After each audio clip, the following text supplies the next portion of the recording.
Shall we begin then? Let's bring our palms together.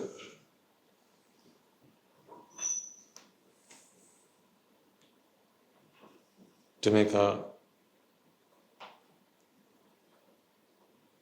reverential venerance to the Buddha.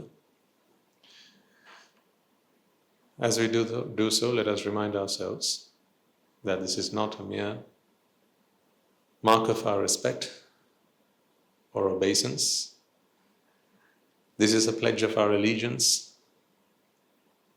to our ultimate destination, that is Nibbāna, and the truth that we must realize, that is the Dhamma, and the practice that we must undertake, that is the Sangha. This represents the Noble Triple Gem. This is our opportunity to remind ourselves of our purpose here, why the Buddha, Dhamma and the Sangha matter to us, and why there is no other refuge besides them. We will also then observe the precepts to remind ourselves of the virtuousness and how our morality supports our progress on this path to our deliverance. We will then invite the countless sentient beings out there. This is our opportunity to pay our debts of gratitude. For as we do so, let us remind ourselves that it is those who we have spent countless lives in samsara together with. Among them will be parents on countless lives, siblings in our countless lives, teachers, and many others. Let us remember and remind ourselves that they, just like us, have no other refuge than the Buddha, Dhamma and the Sangha, and this is the purpose of our invitation to them. So with that in mind, let us make a start to today's proceedings, and to do so, let us all chant the Namaskara before we proceed to seek refuge in the Noble Triple Gem.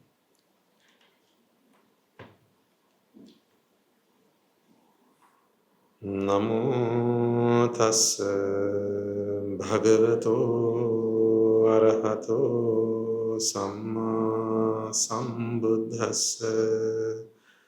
Namo tassa bhagavato arahato samma sambuddhassa. Namo tassa bhagavato arahato samma sambuddhassa.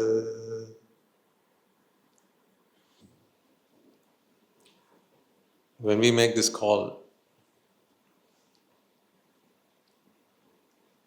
out to the countless world systems, not everyone hears this call.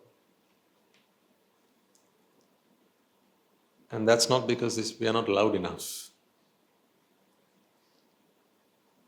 So pumping up the volume, or all of us making this call, as I say, make this call in your hearts and minds. It is sufficient for Swamin Wahanse to vocalize it. But even if we all made that call, as loud as we could, not everyone would hear it. Because that requires merit. Although we think that we see things, hear things, we smell things, taste things, feel things, think things, and we feel like there's an individual who does it, there's a doer in all of these actions. You know that this is not true. There's a process that happens, and each of these is a karmic seed coming to fruition, meaning there has to be vipaka. So as loud as we might make this call, not everyone will hear it.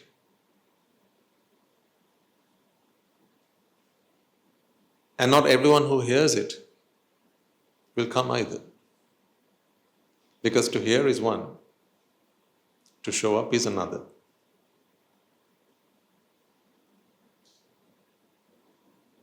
Because to hear this call, you need merit. And then to turn up, you need even more merit. So the celestial beings are no different to you.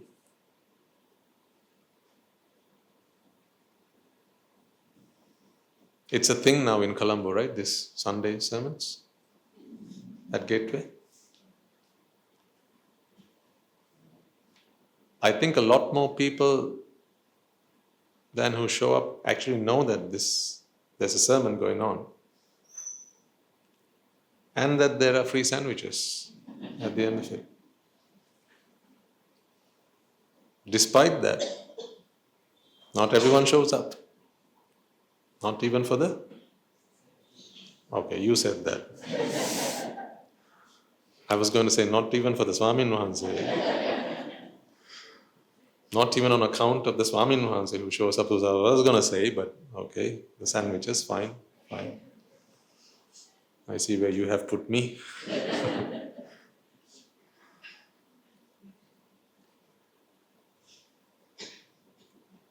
There may be people who live just next door, 2 doors down, in this neighborhood, but they won't show up. So there will be people in this neighborhood for whom it's just a skip, hop and a jump to get here, but they're not here.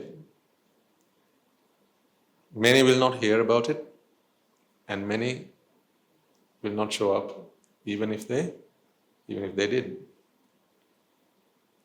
Then there are those now in the celestial world, those who don't have to be here physically, because they have what they call the divine ear. When you have this divine ear, you don't have to physically show up. So they receive our invitation to partake in this discussion, to be here, and what they do is from wherever they are, they focus their attention to this gathering, to what's going on here.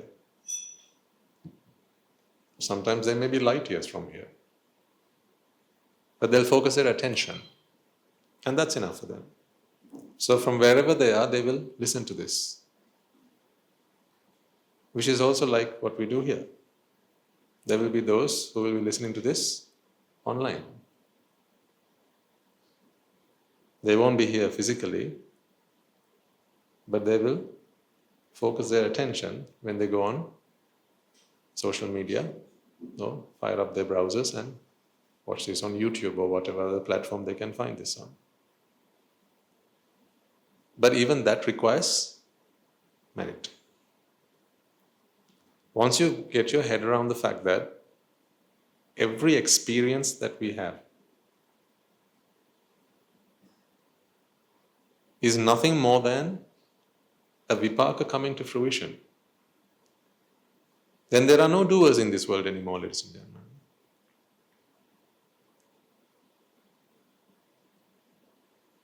This sense of doership is a fallacy.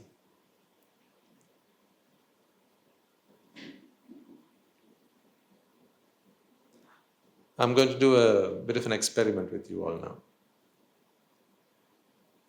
Care to take part? Okay.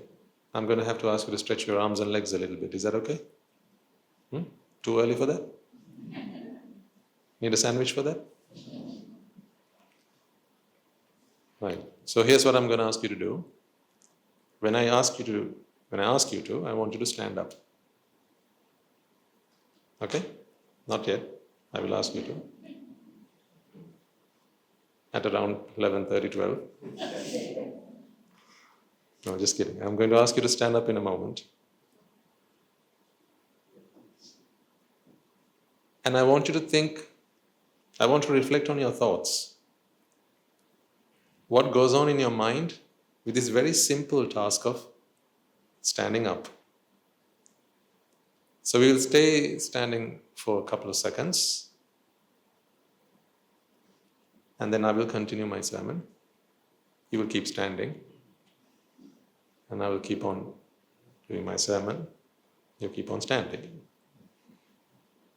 till about 11:30ish. In a few moments, I will ask you to then sit back down. All I want you to do is to reflect on your thoughts, what's going on in your mind as you engage in this activity. Is that clear to everyone? It's a very simple task, but soon after you've done that, we will have a discussion about what is really going on and what you think is going on. Okay? So all you got to do is what now? When I ask you to stand up, please stand up, and then as you stand up, contemplate what's going on, what you actually did, this experience of standing up, what that felt like. And then in a few moments I will ask you to sit down, and then reflect on what's going on in your mind as you sit down, and then we'll continue our discussion after that. Ready? Okay? You want to do some warm-ups before you stand up, or not gone cold yet, right? Okay, would you please stand up then?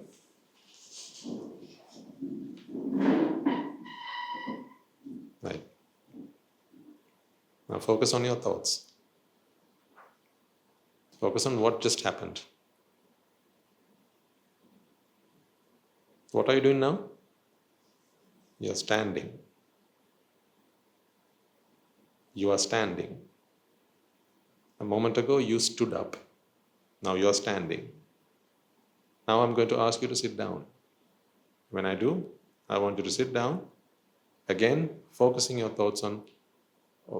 attention on what's going on in your mind. Okay? Please sit back down.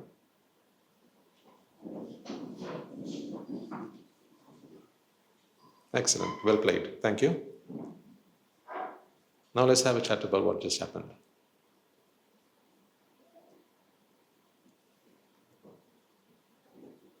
So I asked you to stand up, didn't I? What did you do? You stood up. Let's write on the board what you just did. This is what you did, right?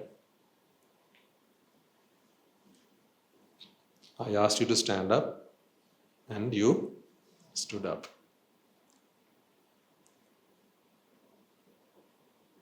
And then I asked you to remain standing for a couple of moments, and I asked you to reflect on what was going on in your mind. So if you reflected on what was going on in your mind, this is what you would have felt.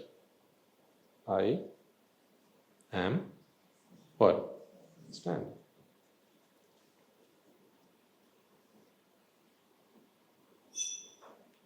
What did I ask you to do soon after that? Sit down. So I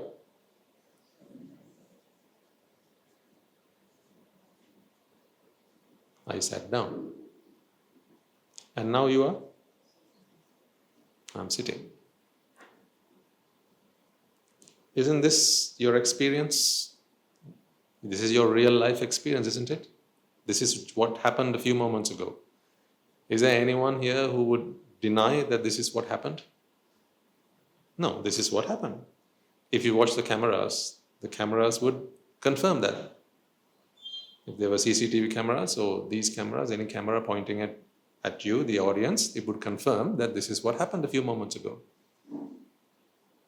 In a court of law, if anyone had to give evidence, this is what they would say. Yes, Swaminathan asked us to stand up, so then I stood up, and then he asked us to remain standing, so I remained standing, and then he asked us to sit down, so I sat down, and now I'm sitting. See, ladies and gentlemen, this is why I say your life is a lie. Your life is a complete lie. Your experience is a complete and utter lie. What happens is one thing, but what you think is going on is something completely different. The truth is, none of these things happened. In the court of Dhamma, none of these things happened. In a court of law, or a civil court, or in a conventional sense, yes, everyone would say, yep, this is exactly what happened. But in the court of Dhamma, this is not what happened. Do you recognize that there's something common in all of these statements?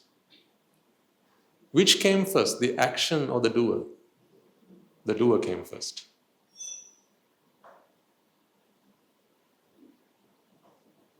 So there was always a doer before the action, wasn't there?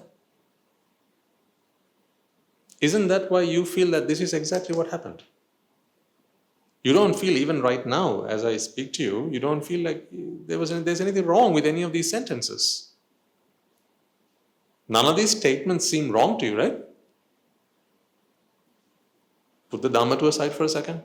I'm talking about our everyday life experience. None of these seem wrong to you. I was there, we were sitting down, just waiting happily to listen to Swaminathan's, but very unconventionally, what he asked us to do today was stand up. So I was there, just sitting, listening to the sermon, and then all of a sudden, Swaminathan said, I want you all to stand up. So I, who was doing what? Sitting down already, listening to the sermon, I had to do what? Stand up. So I was there, doing something else. And then Swaminathan asked me to stand up. These statements reflect your thoughts, not what really happened. I really want you to see the distinction between the two things. This is not an account of the truth. This is an account of your experience, your version of the truth, which is not the truth.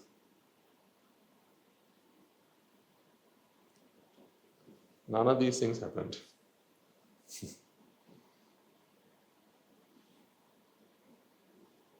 But it seems absurd. Even my proposition that none of these things happen seem absurd. Absurd because, again, you would say, no, Swami, look at the cameras, check the cameras.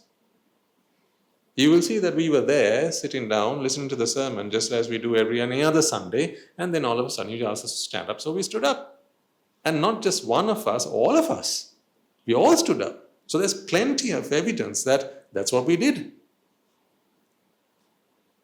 And you can even talk amongst yourselves, didn't you stand up?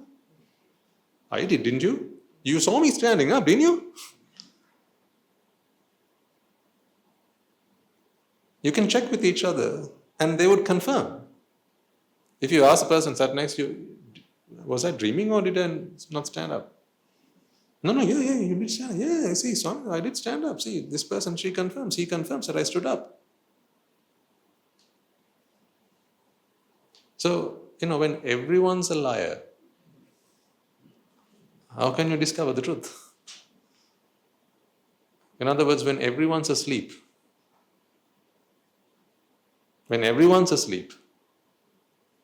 how can you talk about being awake? The truth. Because you're all asleep. Not yet.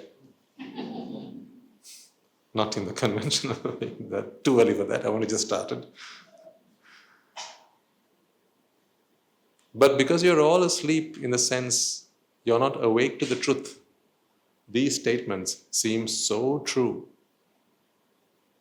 And we will write these sentences, we will repeat these sentences, we will share these sentences with each other, you will repeat them on the phone, you will repeat about these as an account of what happened throughout the day, and plenty more. You will say, I had breakfast this morning. I woke up this morning. The precursor to all of these actions was what? I was there. So there was I, and then I stood up. There was I, and I'm standing. And there was I, and I sat down. And then I was there, and then I am now sitting. So this I is always there. These things keep changing. And the most important point here that I really want you to take on board now is that you feel that this I comes before the standing up. Whereas in reality, standing up happens first. I happen, Next. So, if you really wanted to put some sense of truth into these sentences, they may be syntactically correct, but semantically they're wrong. If you want to put some sense of truth into these sentences, you would have to reword them. How should we reword them? That's what happened. What else happened?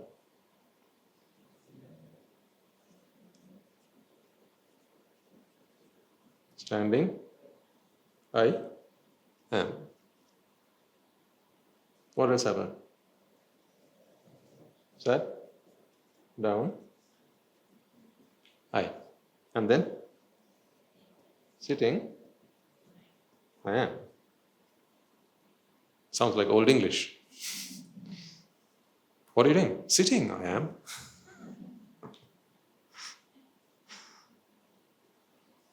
Sitting, are you? Yes, sitting, I am. Like a drama. But this is really what's going on. The lines in red are a closer reflection to the truth than the lines in black.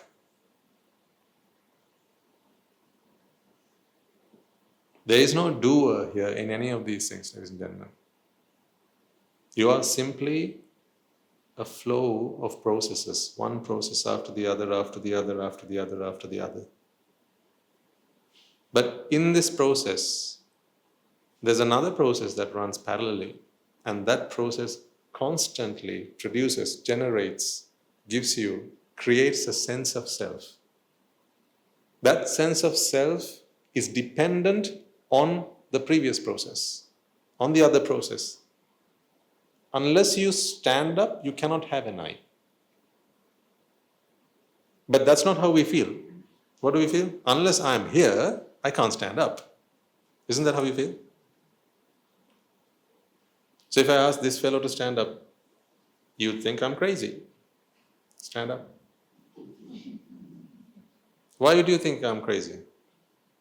There's no one here to stand up, is what you tell me.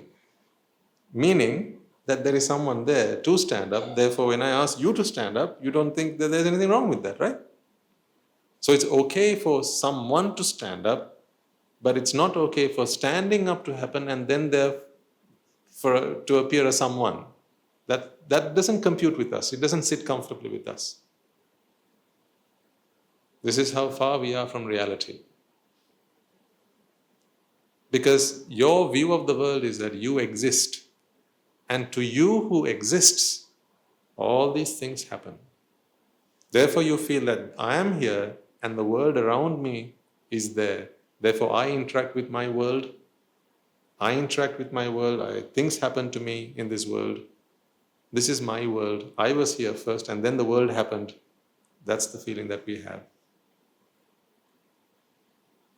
Therefore you consider yourself the owner of your world. It's like, who owns your house? The answer's in the question. Come on. Who owns your house? You own your house. Why do you say you own your house and your house doesn't own you? Why do you say that? Because who came first? You came first. And then came the house, right? You came first and then came the house. I mean, let's assume that you bought your house, but there was a house first and it wasn't yours. It became yours after you came along. Therefore, whoever comes first is the owner. Isn't that the way it is? Whoever comes first is the owner. Who do your children belong to? You. Why is that? Because you came first. You came first and then they came along.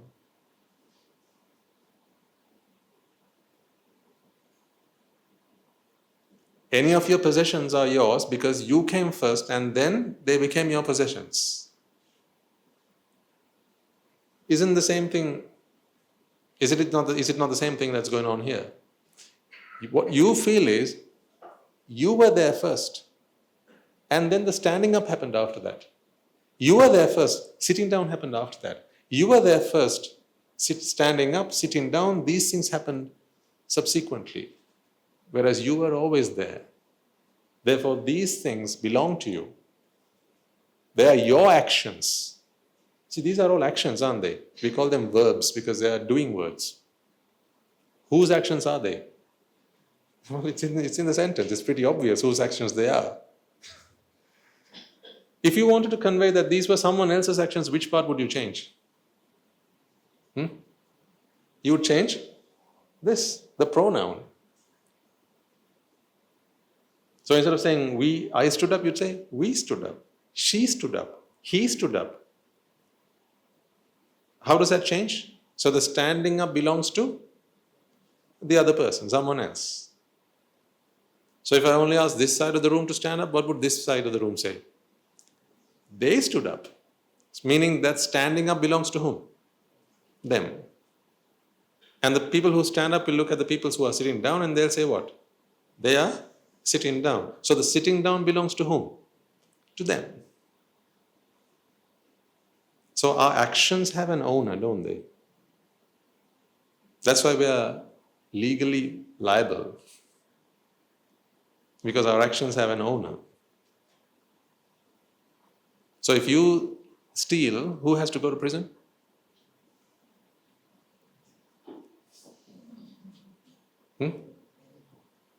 In a court of law, you have to go to prison. In a court of Dhamma, someone. Doesn't have to be you. Because it was not you who thieved. It was not you who stole. Because stealing happens and then you happen. So quite frankly, quite rightly, you could say, well, I wasn't even there when the stealing happened. How can I be held responsible? Because I wasn't even there. Let's be honest, someone stood up and then you came along. Yeah? Someone stood up and then you came along. And then you realize that someone was standing up. So who's responsible for the standing up? Is it you? No, because you came later. You came after the fact. You came after the event. It's like, let's say, there was a spill on the floor. Right? And you weren't here when it happened. So if someone just walked in, let's assume someone just walked in through these doors. And then we all look at the person and say, hey, why did you spill? There's water on the floor. What would they say? Excuse me, Swaminatha, I just walked in. Must be one of them. Why would, from a very conventional way, that would be a very acceptable statement, wouldn't it? Because they have the perfect alibi. When this happened, I wasn't here. But when standing happened, who was there? What do you think? What do you feel? Who was there? You feel that you were there. But were you? Were you there when the standing happened?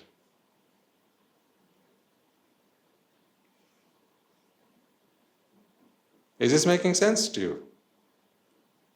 To whom? To whom is this making sense? The you that's here? Is this making sense to you? Or are you making sense of this? Right, I want to repeat that experiment that we did a couple of moments ago. This time round, I want you to really focus on what's going on. Right, so we are trying to take into account the truth. Because unless I kick you into the truth, your mindset is in an untruth, is in a falsehood. You need to be jolted into the truth. Until then, you're always living life thinking that it is you who does all these things. Right until this point, did you ever stop to think that it is not I who's doing any of these things? Typically, no one does that. When you left home this morning, what did you feel? I'm going to Gateway College. I have a sermon to attend to, so I'm going there. Who's going there? I'm going there. So you got into your vehicle. Perhaps you drove, perhaps you were a passenger. So you got in. When you got in, what did you feel? I am getting in. So whose getting in was it? It was my getting in. Then you turn the ignition. Who did that? I did that. There was always you before the action. Because you were always there before the action always belonged to you. This goes completely against the Buddha's teaching. No action has an owner. Actions are ownerless. Actions have no owners. So these are all sankhara. Sankhara are actions. Sabba sankhara punjoyam. Naida sattupalabbhati. There is no satta here. There is no being here. Merely sankhara, actions. So there are three types of sankhara.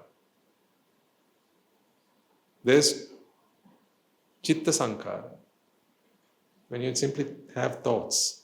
So there's vachi sankhara. This is when you have thoughts in your mind. Not necessarily when you vocalize them. It's when you have words in your mind, you think things but in words. So before you speak a sentence, you can actually think that, right? I'm going to say this. An apple is red.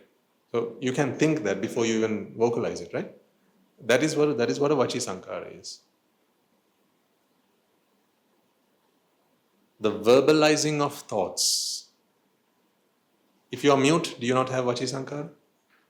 Let's say you've got a problem with your voice box, or you were born mute. But if you can still verbalize your thoughts, vachi sankhara still happens. Then there's kaya sankhara. Kaya sankhara is the thought process that goes into actually doing something physically. So even this, vocalizing the verbalized ideas. So there's a difference between vocalizing and verbalizing. So take a thought and put it into words. That is to verbalize. To speak it out is to vocalize. So when you vocalize, what you're doing is using kaya sankhara, because you're constantly generating thoughts which are feeding your voice box, stretching your muscles, doing all sorts of things to then produce those sounds. So you can think about standing up. That is a kaya sankhara. You might not always stand up, but you're thinking about standing up. That's a kaya sankhara. Now, when I ask you to stand up again, which we will do in just a moment, I want you to now contemplate on what you have just heard. Previously, you did it blindly. I asked you to stand up, and then you felt that there's a you who stood up. Now I'm going to ask you to do it again, but this time I want you to focus on the truth. Contemplate the truth and reflect on the fact that there is no you to stand up.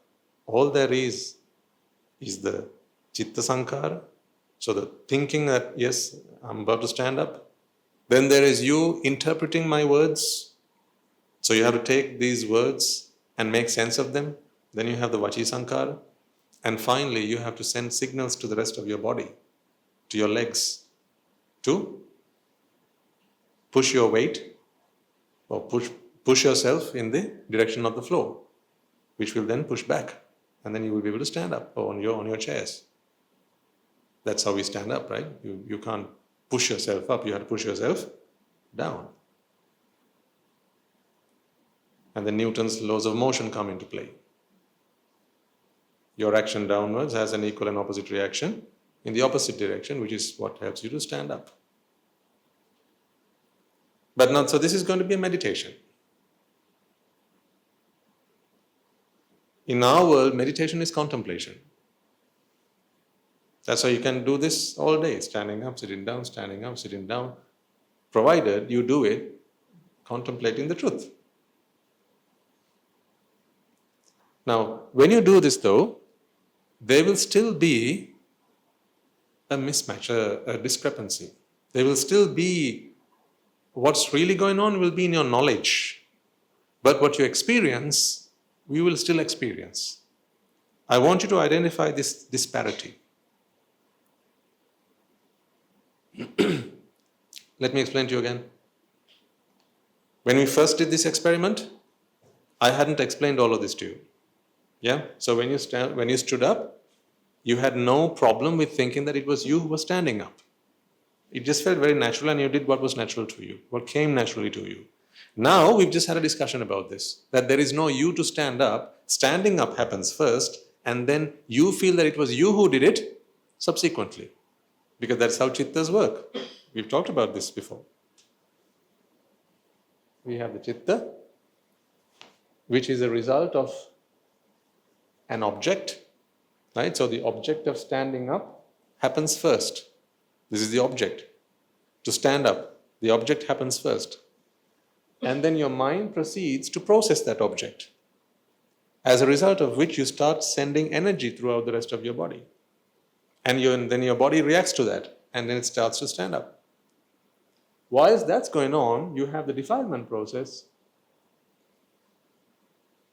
which makes you think that there is an individual who's doing this.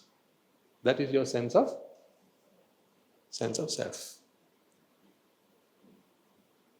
That's your sense of self. Which came first? This is standing up. This is sense of self. Which came first? Standing up came first. The sense of self merely piggybacked the thought process of standing up. Therefore, unless you stand up, you can't have an I. Because you have to, there has to be something to defile. Yeah? You say your clothes are dirty. What's dirty? The clothes are, so which came first? Dirt came first or the cloth came first? The cloth must come first, which can then be made dirty. Now you say the water's dirty, can't drink it. So what came first? The water came first, and then it was made impure, dirty. In the same way, the chitta comes first, and then the defilement process piggybacks. That's how it works. Not the other way around, although that's how we feel it, that's how we perceive it.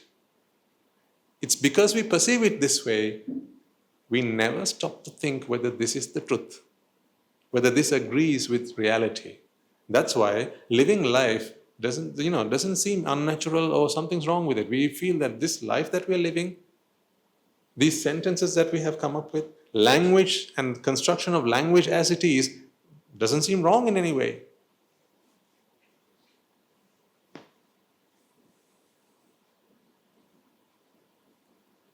When you learn language, it doesn't feel like there's something wrong with language, right? But all of language is really based on a lie. All of this is constructed on a falsehood. So language teachers out there, what have you been teaching all these years? So if a student ever came up to you, I'm speaking to the English teachers, right, in the audience, some of whom you help us learn English at the monastery as well. So when your student comes up to you and says, stood up, I. What would the teacher say? No.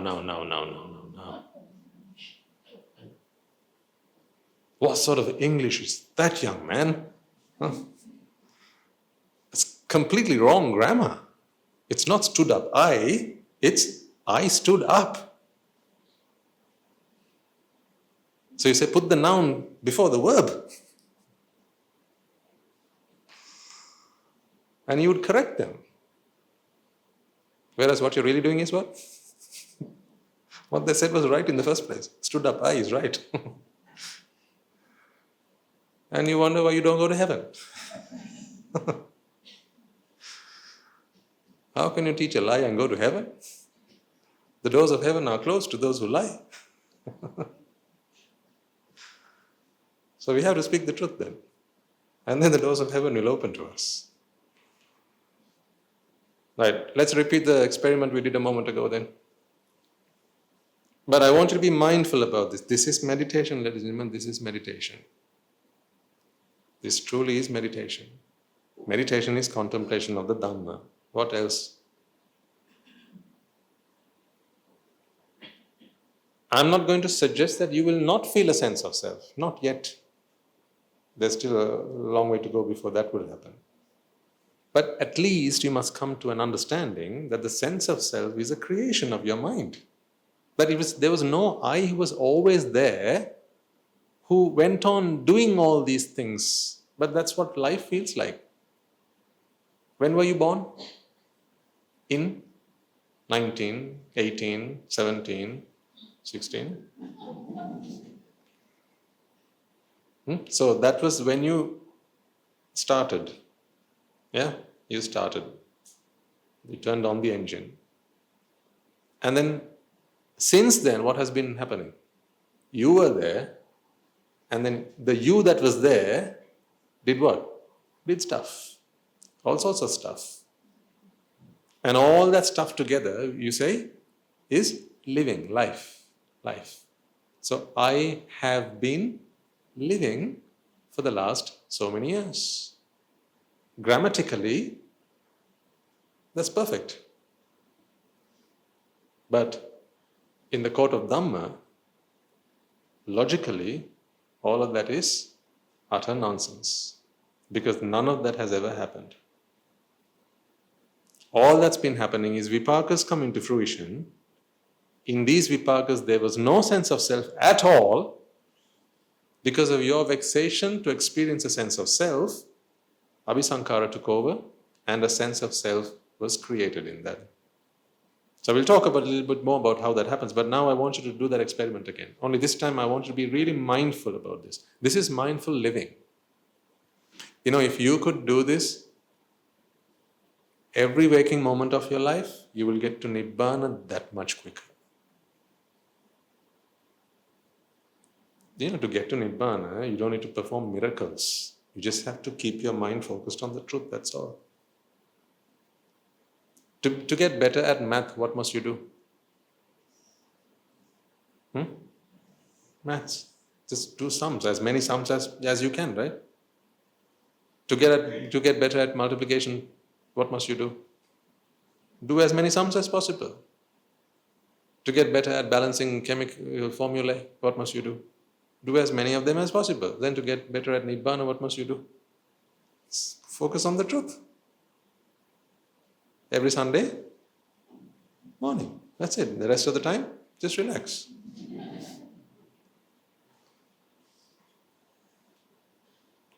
That is the only reason Nibbāna seems a long way away. Because you're not doing it enough. There are no miracles in this. Really, there are no miracles. All you have to do is contemplate. That is why I can teach you the truth. I can teach you the truth. I can share with you. Our teachers will share with us the truths. But you have to live mindfully. That's where Samma Ajiva comes in. Right livelihood, you've heard this. Right livelihood. To live, it's in the Noble Eightfold Path. There are 8 steps in this. And one of them is Samma Ajiva, right livelihood. That is, to live your life. Doing whatever you do. Doesn't matter. Cooking, cleaning, washing, doing your homework, or helping your child with their homework, taking them to school, whatever. Gardening. Do whatever you have to do, but mindfully. Mindful living. I can't make Nibbāna any simpler for you. I'll teach you what you have to be mindful of, and then shall I also be mindful on your behalf? Then leave your minds here and you go home. I will keep them all mindful. Frankly, I would quite like that because I don't really want these bags of muscle and bone that you bring here. It's of no use to us because this doesn't get to Nibbāna. Your minds get to Nibbāna. And your family wants your bodies, not your minds. Because when they see your body, they think that's his mother. Right? When they see your body, they think that's your wife, that's their husband, whatever. Because they can't see your mind, friend, let's be honest. They can't see your mind. Assume you get possessed by some spirit. Right? How would they know that you are possessed? They wouldn't. Half the time you are, right? So anyway, they wouldn't be able to tell the difference anyway, half the time you are. But the moment people see your body, don't they think that that is the person that they think you are? We recognize people by their looks, don't we? We give very little thought to actually the minds that are working inside these bodies. Very little thought at all to that. That's why you say, my mother is fair. So then what is your mother? If you say your mother is fair, not fair and square, I mean fair by complexion, right? What do you mean by that? What part of your mother are you actually talking about? The body. So the body is the mother? But that's why you say, my mother is fair. You say, my father is tall. What? His mind is tall. What are you talking about? The body again. Then you say, my grandmother, she's old. What are you talking about again? What part of your grandmother is old? The body. That's not her body. That's just a body. So you look at the body and you pass comments, you make remarks about these individuals that you recognize with. Therefore, what is it that you recognize as these people that you associate with? Their bodies. 99% of the time it's their body. Only once in a while will you say, my father is not in a good mood today.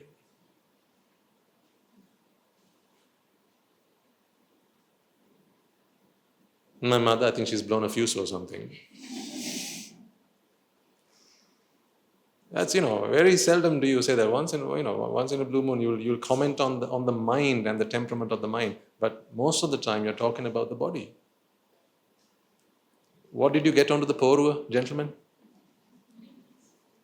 What did you, when they brought those proposals to you, what did you first look at?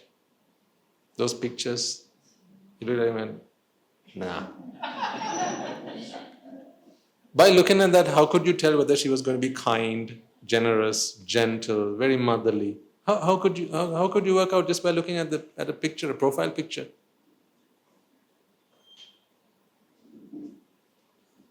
Let's be honest, let's talk life before we talk about wife. let's talk life and where it all went wrong. That's why, this is what the Dhamma is for. Right? This is what the Dhamma is for. It has to be relatable to our day-to-day lives. If we can't make sense of Dhamma in our lives, then the Dhamma is merely something for scholars. Then we can get our PhDs in the Dhamma, but we are not going to make use. The purpose of the Buddha's teaching is for our salvation, not our graduation. It's for our salvation. There's no point in becoming a professor in Abhidhamma or some other Dhamma if you still you have a short fuse. If you always go mad about the slightest things, what's the point? Then they have not made use of the Dhamma. The purpose for which the Buddha taught it, preached it, has not been realized with that individual. So that's why I always relate the Dhamma to your everyday life experiences. Otherwise, it's no point. So you tell me then. When you got onto the Porua, or rather even go back a few years before then, when those marriage proposals started coming in, if you have been on the receiving end of them, ladies and gents, right? When they brought you the pictures, you looked at those pictures and said, too dark, too tall, too fat, too thin, too fair. So you wanted someone, and the someone that you had in your mind has a certain physique. They have a certain build. They have a certain stature. Right? They have a certain complexion. They have a certain color of hair. They have a certain way they have to comb their hair. They have a certain gait, the way they walk. All of that is part of your identification of the people that you wish to associate with. How much thought really went into studying their minds?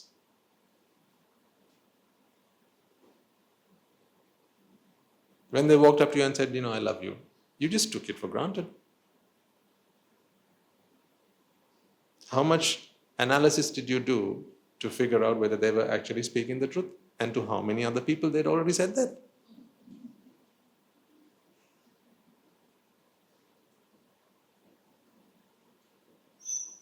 But that is the mind with which you have to live the rest of your life.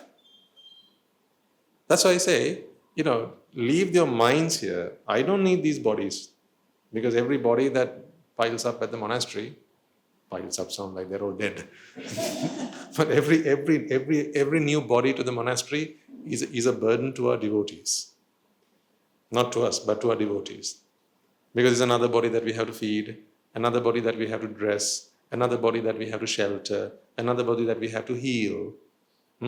Because we need our devotees' support for that. But if you only gave us the minds, we don't need our devotees' support. Honestly. If we could just take minds of these humans and not the bodies, I won't need your help at all. But because people come in with these bodies, now I'm dependent on your support.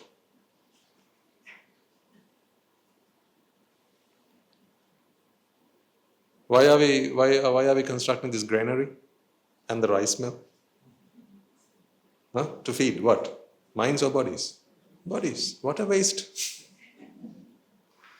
What part of that body is going to get to Nibbāna? No part of it is going to get to Nibbāna. But see how much effort we have to put in to actually build it from scratch, to clear the land, to bring in the dozers, right? To put in the foundations, to bring up the walls, put a roof over it, keep the rats out. So much work goes into maintaining these physical bodies. But how much of the body gets to Nibbāna? None of it. It just turns to dust, just burns to soil. In a few years' time, all this food that you have been eating will be of no use anyway.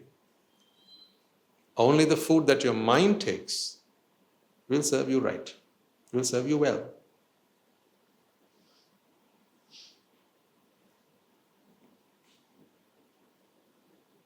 But because we have always learned to recognize people by the way they look, by the way they smell, by the way they feel, just to name a few. These are the ways in which we identify people. And we do the same with ourselves as well. That's why when you want to look presentable, you care about your looks, don't you? Don't you care about your looks? Let's be honest. Don't you have a mirror at home? And you do that just for other people's benefit. It's only because you have look presentable to others, you don't really care about how you look. Or is there a part of you that really does care about how you look? You care about what other people think about you, right? It's not just the impact that your looks will have on other people, but also what they think about you. That matters to you. That matters to you.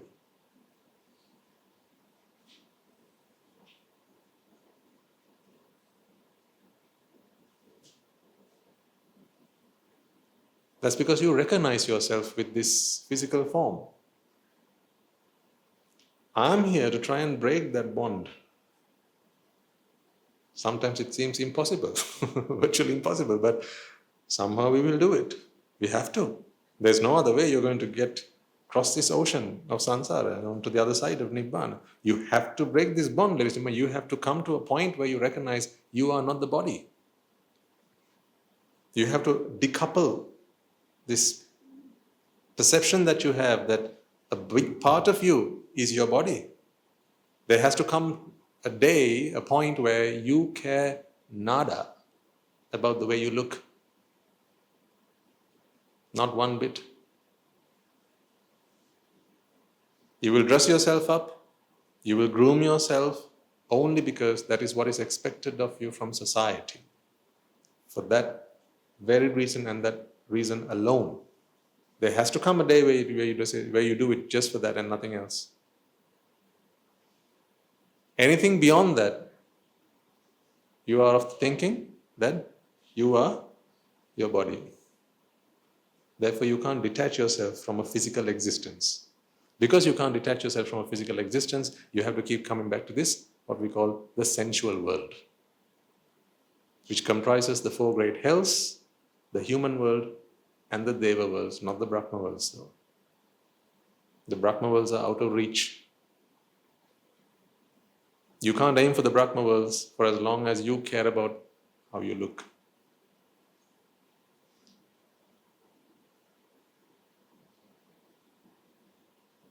If you think there's something wrong with the way you look, I'm sorry. Your existence is restricted to the sensual world.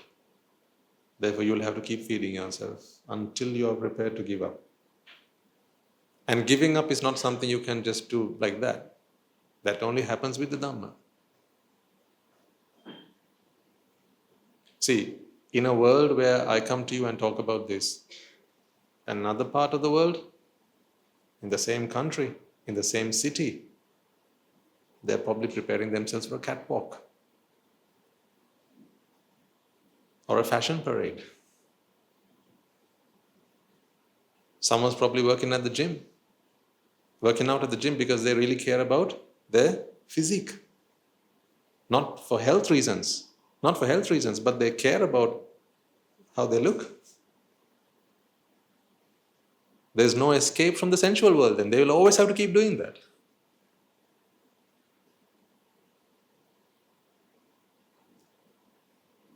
That's why I often say, you are your own curse. Your thoughts, the way you think, defines your future.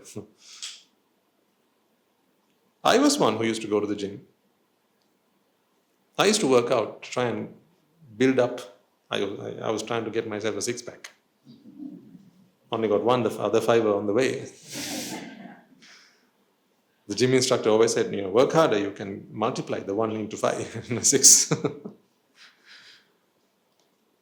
But then I just came across the Dhamma. And then I realized, no pack is, I'm not here for the packs.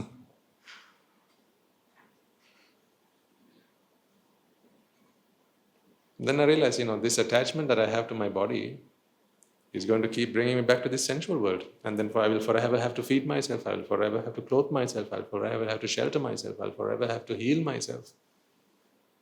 You have this baggage, you can't escape it. So the cancers will always be yours. The headaches will always be yours. The migraines will always be yours. The backaches will always be yours. The stomach aches will always be yours. The fractures will always be yours. Old age will always be yours. Because what grows old? Is it the mind or the body? The body. But who suffers? The mind suffers. The body doesn't suffer. Do you know that? Your body doesn't suffer because of old age. These aches and pains that you feel, who feels that? The mind does. The body doesn't feel any of it. The aches and pains are all perceptions. It all happens in the mind. In your body, all there are neural stimuli. That's it. It doesn't feel anything. When you slap yourself on your wrist like this, right? This doesn't feel anything. This part of the body doesn't feel anything. Nothing at all. Because there are no pain receptors, although they call them pain receptors. They only respond to physical pressure. That's it. There are receptors that pick up chemical potential. These receptors then take electrical activity through your nerves. This is all electrical activity. You could connect this to a bulb. And when you slap, the bulb lights up. How can you say that's pain? So you can light up a bulb with pain? That doesn't make any sense, does it? That's just electrical activity. That's a voltage. There's a current going through your nerves. So where does it become pain? in the mind. So who suffers? The mind suffers. But who ages? Or what ages? The body ages. So the body does not experience any pain at all. Nothing whatsoever.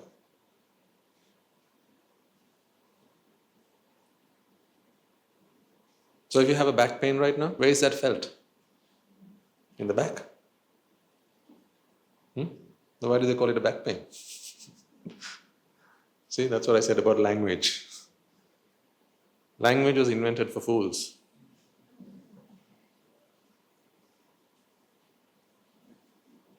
Because in language we have words, don't we? Words are nouns and verbs, adjectives, adverbs and all sorts. Yeah? These nouns, take nouns for instance, ladies and gentlemen, see, we call this a pen.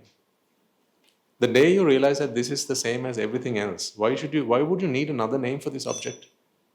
Isn't this everything? I don't know how much of this is making sense, but I think we've gone into the real depths of the Dhamma an hour into the sermon. Isn't this everything? Isn't this everything? Just a bit of everything structured in a certain way. Isn't this? We talked about energy. Remember I brought the cup the other day and I asked you what it is, what it was rather, and you say it was a cup, and then I started tapping on it and you said, no, it's a drum, and then I put the flowers into it and you said, no, it's a vase. Remember? And then we came to the conclusion that there are no such things in this world or entities. All there are is just manifestations or arrangements of energy. That's all there is. So if everything is energy, why do you need names? Why would you need names then? If everything is in energy. So what is this and what is this? This is also energy, this is also energy. Why do you need two names then? Here's where names become important. When you step away from wisdom into knowledge. Every step away or every step towards knowledge is a step away from wisdom. Please remember that.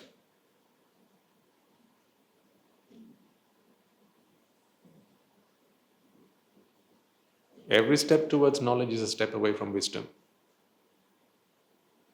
See, all these things we know. This is knowledge. This is a pen. What is that? Knowledge. Here's a fan. What is that? Knowledge. A microphone. That's knowledge. Here's a clock. Knowledge. You can read the time. That's also knowledge. The existence of time is also knowledge. What are we so obsessed about in this century, in this day and age? Knowledge. What is our currency? Knowledge. What do they teach in our schools? Knowledge. Universities? Knowledge. We are engaged in a relentless exercise of acquiring knowledge, and we are never filled. We are never content. We are never content. We are always thirsty and hungry for more knowledge and more knowledge.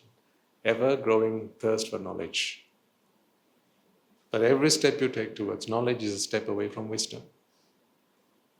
What does wisdom tell you about these two things? They are the same.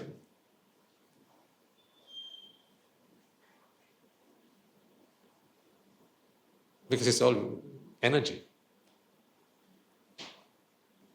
What is the theory of energy? Anicca, dukkha and anatta.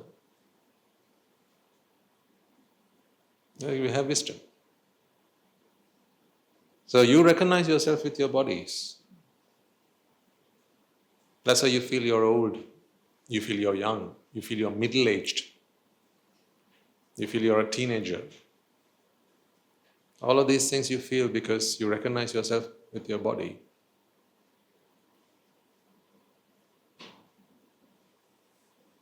This is ignorance. But look at the truth. Stood up I is in all honesty what really happened. Because standing up happened and then the sense of self happened. Here's what an arahant is like. What? That's it. Stood up.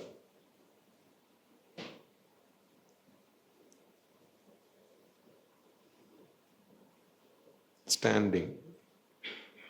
This is the perception of an arahant. You look at an arahant's mind, the arahant does not experience standing, I am. So, on the board, you can see 3 stages. Number 1, the Pruthakjana stage. He is a complete ignorant. Completely ignorant. I stood up. So there's I, and then standing up, stood up. Then there's what we call the Sekars. Those who have seen the Dhamma, those who have realized the Dhamma for the first time, and they have now embarked themselves on the noble path to liberation. They will say, standing, I am. Once you have perfected that knowledge and it has become complete wisdom, then you are left at standing, no, I am. But you retain this merely for convention. So the Arahant will still say, he will speak our language. The Arahant will still say, I stood up. He's not going to say, stood up, I. He won't say that. She won't say that. Because he and she they know that in our conventional world, we speak a conventional language, and for him to speak out what he really feels will seem really at odds with what's going on in the rest of the world. And people will think that he's crazy. Because conventions are for convenience. But what an arahant experiences in his mind is simply standing, but no, I am.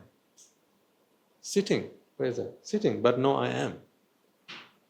But the Sotapanna, the Sakruddhagami, the Anagami, what about them?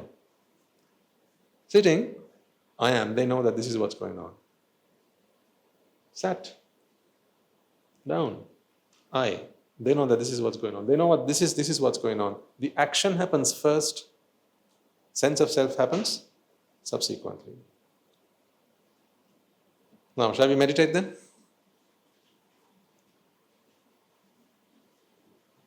So are we going to sit down cross-legged? Not necessary.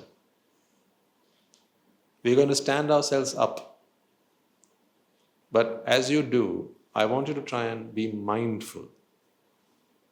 Mindfully stand up when I say so. Mindfully remain standing.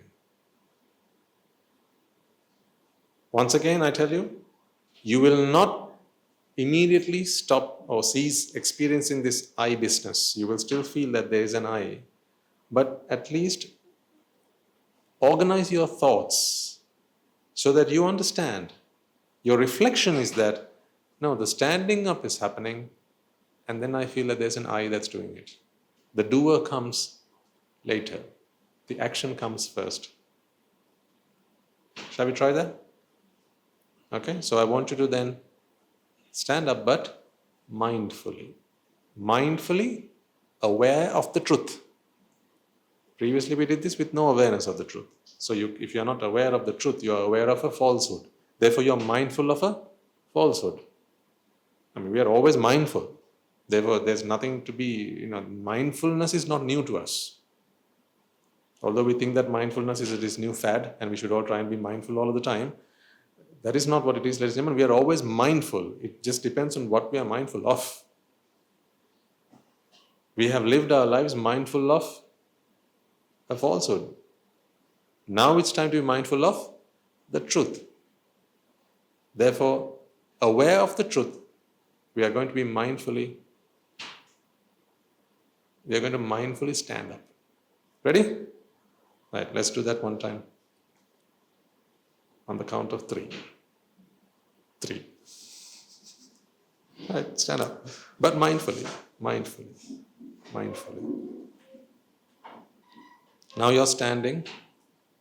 Now as you're standing, I want you to think, I am standing or standing I am. Reflect on that. I am standing or standing I am? Which happens first? Which happens next? Now I'm going to ask you to sit down. And when you sit down, as you sit down, I want you to reflect on whether there is a you that was standing, the person that was standing is the one that's going to sit down. Because that would be wrong to think that the one who was standing right now, the one who's standing right now is the person who's going to sit down. Then there's an I who's always been existing. That's not what we're going to do. You're going to sit down, and as these thoughts arise, these thoughts of sitting down arise, a sense of self will create in your mind. Right, off you go. Please take your seat.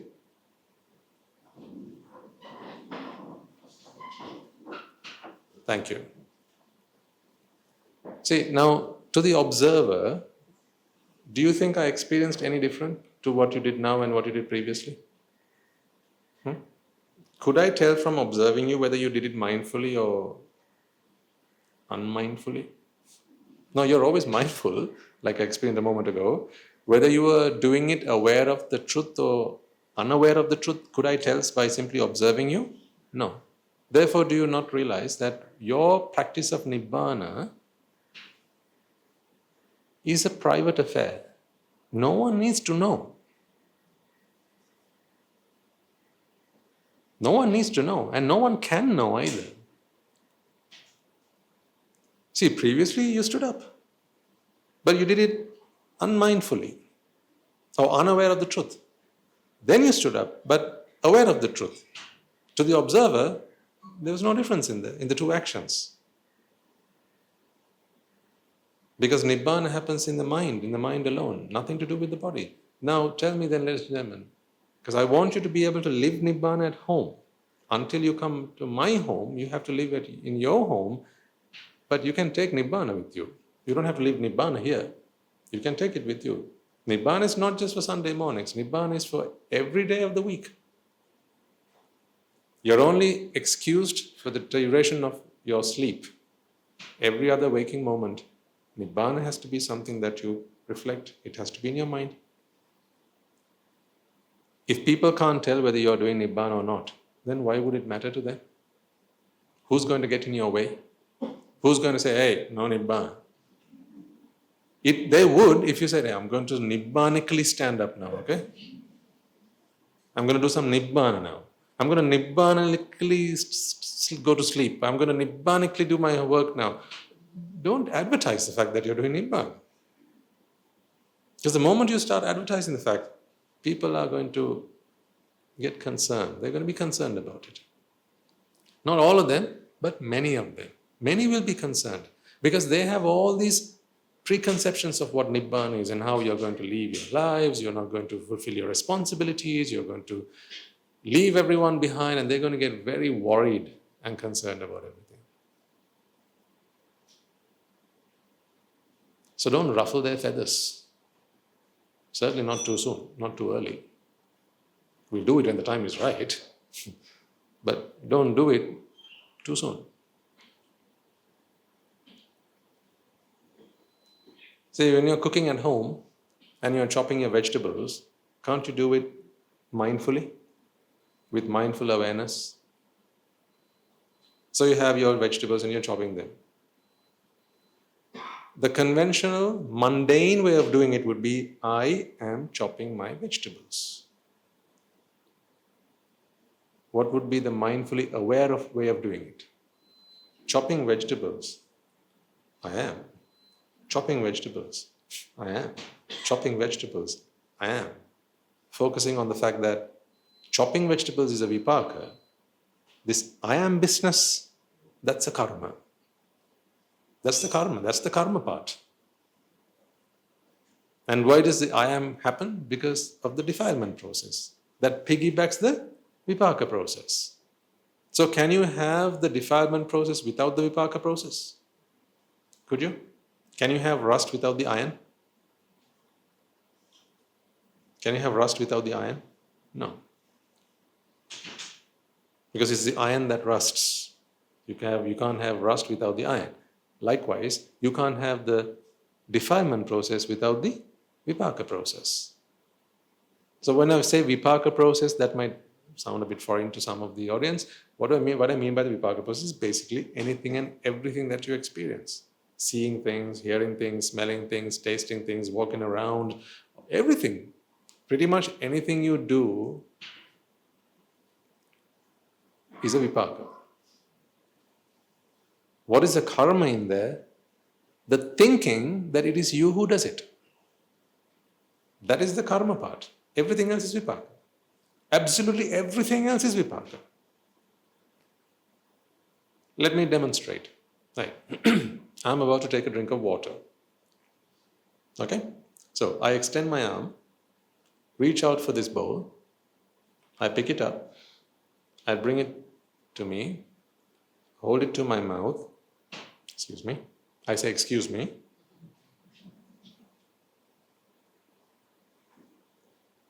I take a sip, I swallow it, I return it from my left hand to my right hand, I extend my arm and place it back on the table. Okay? What was all of that? Everything you observed from where you are sat, what was all of that? Vipaka. That was all vipaka. That was all vipaka happening here. Whether karma was happening here or not, only I can tell. You can't. Why can't you? Would it be offensive? Is that why you can't? No, it's nothing like that. You can't tell because you can't see karma happening. Karma is merely a defilement process executing in my mind, which makes me think that all those actions were done by me. That's the only part that is karmic. Everything else was vipaka. Then likewise, you were observing me doing it, weren't you? So you saw me doing all that. What was all that? You seeing what I was doing, what was all that? That was also vipaka. Was there any karma going on? Can I tell by looking at you whether there's karma going on there? No. But if a karma process is going on within you, what would have happened? You would have felt that it was you who was seeing what I was doing. So who's the only person that would know? You. That's it. No one else would know. So how can you tell an arahant? How do you spot an arahant?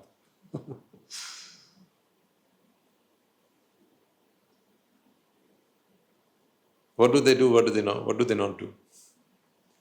The only thing an arahant doesn't do, you can't see anyway. The only thing the arahant doesn't do is they don't feel the I am part. Everything else happens.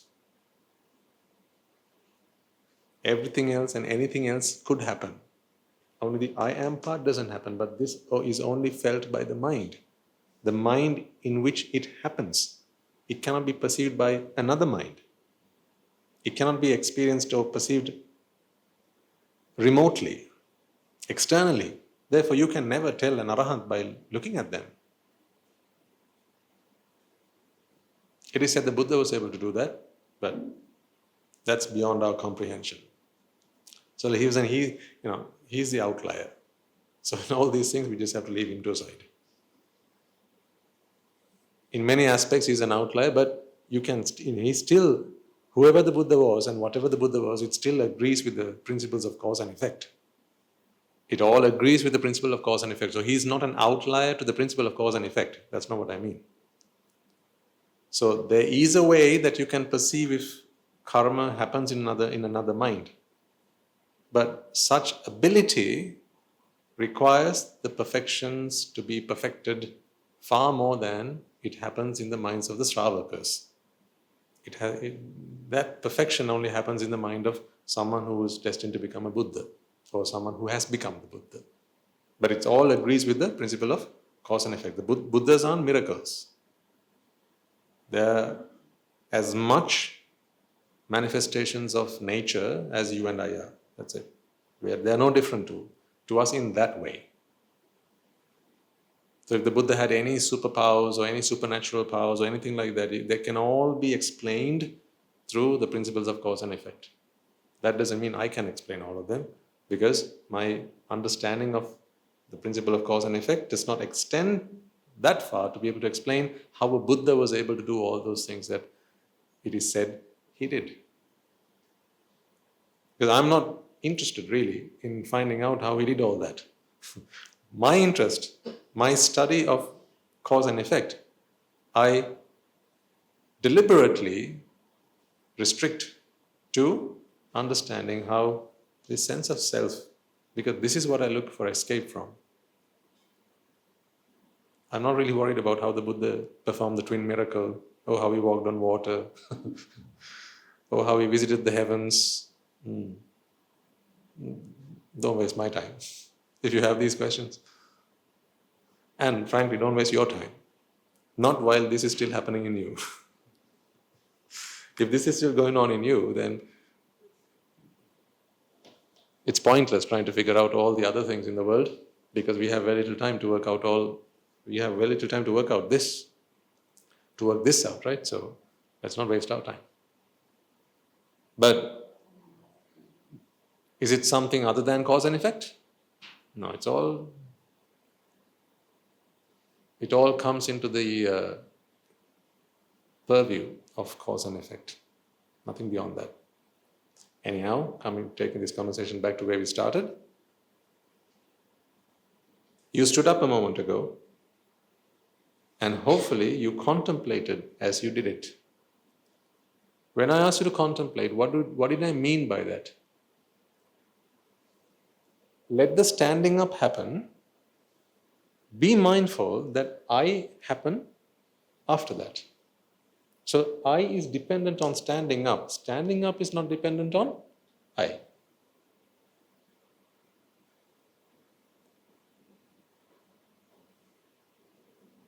The message is as simple as that, ladies and gentlemen. This message is as simple as that. The final objective of the sasana, right? The final objective of the sasana is the eradication of the sense of self. That's it. Nothing more than that, nothing less than that. The day that you have experienced freedom from a sense of self is the day you have completed the sasana. There's nothing more left to do after you've done that. Then you can go up to your teacher and say, proclaim that you have completed the sasana, Kinam Purana, Avannati Sambhavam. I am for henceforth only a consumer of my vipakas. I don't generate any new karmas. Not I don't generate any new karmas. No new karmas are generated. Everything goes from an active to a passive state. Although your grammar checking tools will always tell you, write your sentences in active form.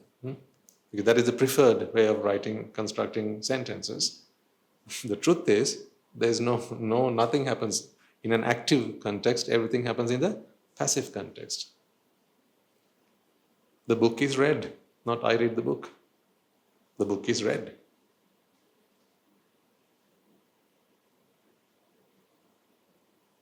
The food is eat. The food is eaten. The water is drunk. The house is built. All of these happen in the passive. But because we feel that there's an I who's always present to do all these things, we put it into the active tense. Not the active tense, the active, what's the word for it? Active voice, thank you, the active voice. I don't know why they call it voice.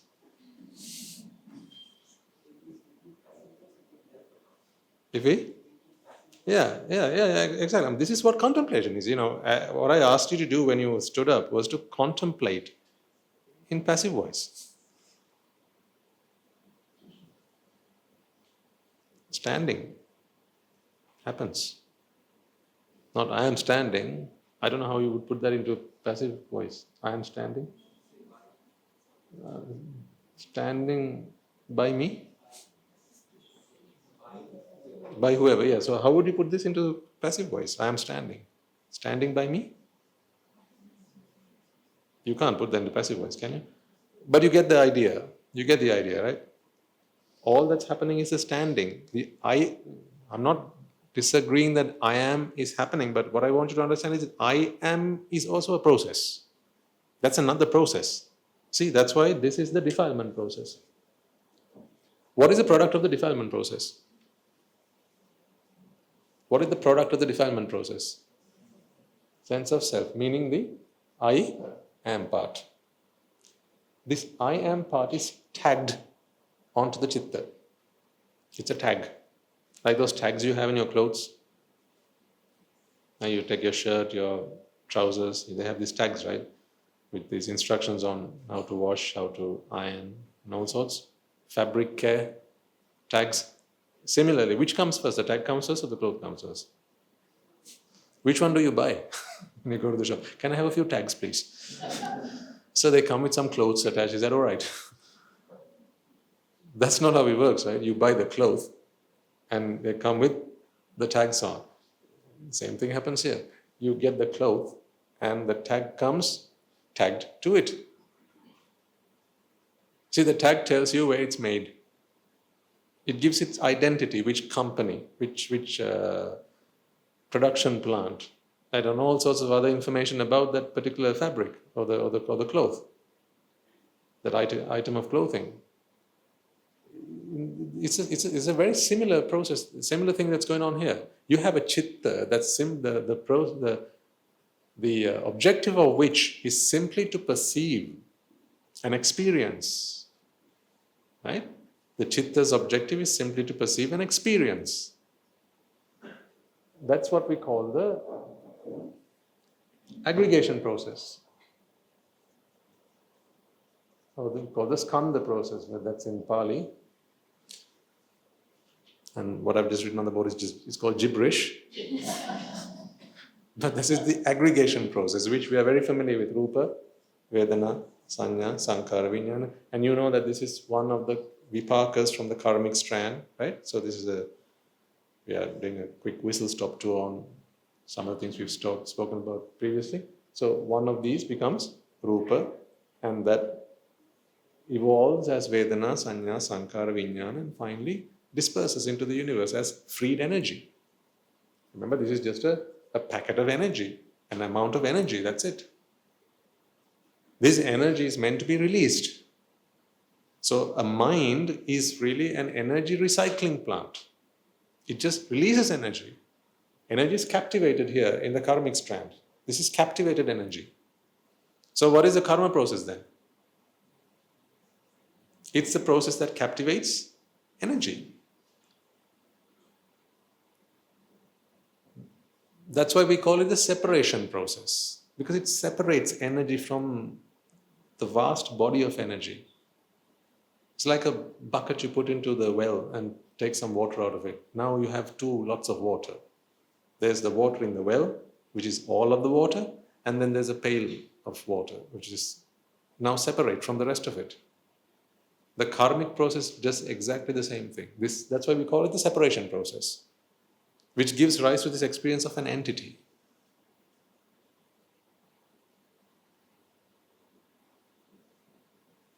But see how much further you can get yourself to Nibbāna if you can simply live your life mindfully.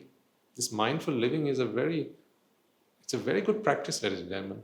If you can do it all of the time, every time, whenever you are awake.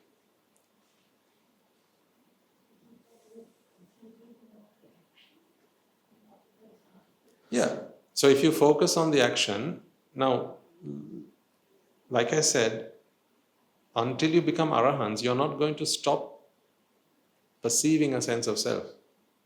It will happen. What's important here is you recognize it as a sense of self and not a self. If you recognize that something's a sense of self, where this I am will happen, will fall into place here. But if you think that it is a self, where will you put it? at the front of the sentence. That's the difference between a self and a sense of self. How much sense did that make? Right? Let's take a simple example.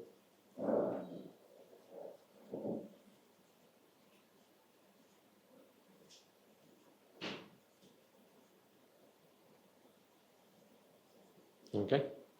Reading a book. So you'll find yourself doing this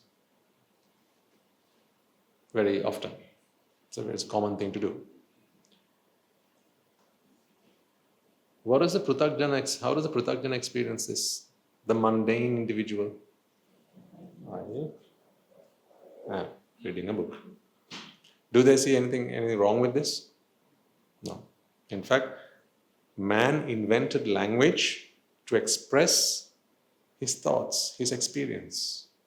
Because he experienced the world and he wanted to be able to share his experiences with others. Therefore, he invented language as a tool to do that. Therefore, language always represents man's thoughts. Because if language couldn't do that, then language would be pointless. If I experience anger, now I need to have some way to express that. Otherwise, the only way I can express that is by knocking a few punches. But we are civilized. So rather than using a physical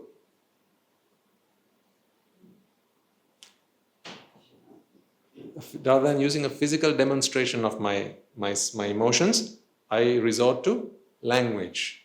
So I can hurt you. No, not me. I wouldn't hurt a fly. I could hurt you, a man could hurt you, a person could hurt you far more with words than he could ever hurt you physically. Because the physical scars, they are healed. But the mental scars, you know, many of you, if not all of you, have been on the receiving end of many emotional scars. Yes or no? Emotional scars. I'm here to heal them. If you would let me. Let me heal them. The same way that I was healed. Physical scars, you go to the doctor.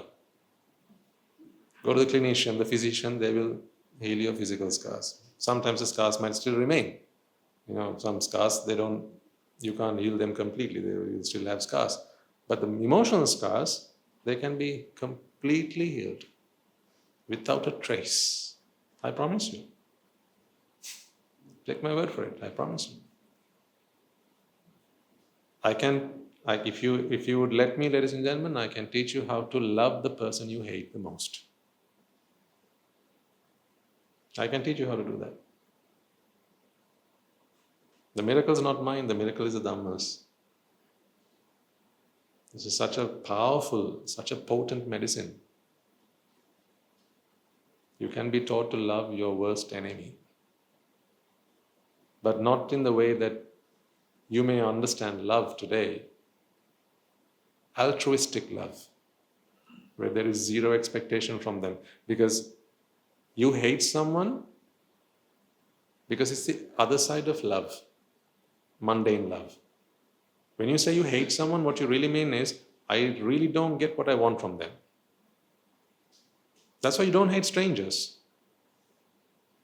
You don't hate strangers, do you? I know you don't hate anyone, I'm just saying, you hate people, don't come here. This is not for haters. This is for people who are here to heal. Actually, I don't mind you if you hate someone and you're here, but I don't want you to hold a grudge against anyone. To hold a grudge means to have hate and then to harbor it. To have hate in your heart and then to want to harbor it. And if someone walks up to you and says, just let it go, man. Let it go. You go. That would be your response. Is to hold on to hate so strongly and so fiercely that you don't want anyone to speak against that. That is what it means to harbor hate. That becomes a grudge. You don't want that water under the bridge. You don't want to bury the hatchet. You want to keep it. You want to feed it. You want to nourish it. Every time you think about that man, you want to continue to have man, woman, whoever. Just saying. You want to keep nurturing those sentiments about such individuals. That's when you call it a grudge. So if you hold a grudge against someone, then that means you don't want me to heal you. Then this is the wrong place. Then you have to go looking for a hitman who can, do your dirty business for you. But if you have come to the point where you have enough merits to recognize that you have hatred and you don't like it, you want to be able to love, you want to be able to forgive people, you want to be able to forget, not forget in that sense, but forget in the sense of heal, mend, make amends. And let bygones be bygones.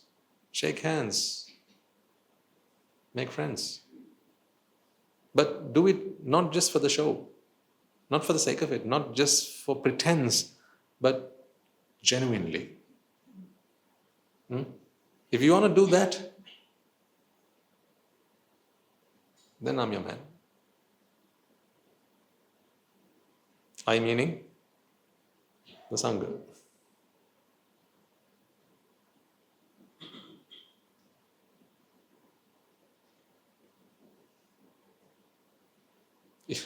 It comes to the realization that this sentence is wrong.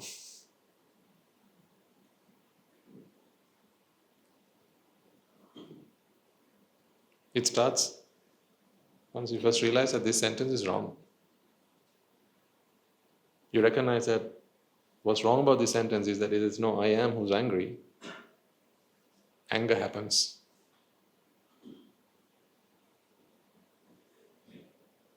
I am happens. These are two very discrete processes. And besides,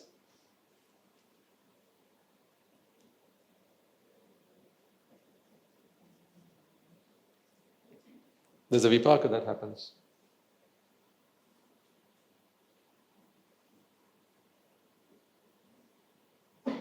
This is the vipaka, the foundation on which these things are tagged. That's why you become emotional. You become emotional when there's an I am involved. I like to say, emotion is when I am in motion. That's what you call it, emotion. I am in motion. Ego in motion. Is that how we put it one day? Ego in motion.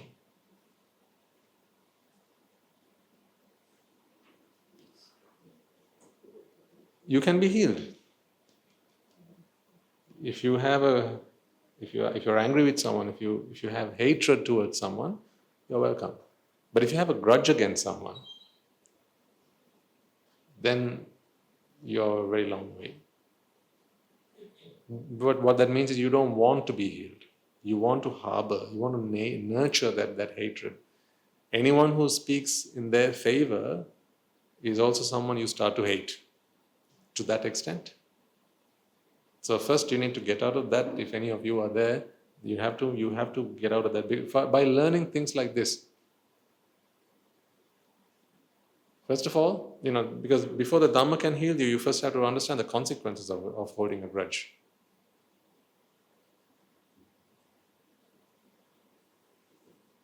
You must understand that you're not punished for your anger, you're punished by your anger.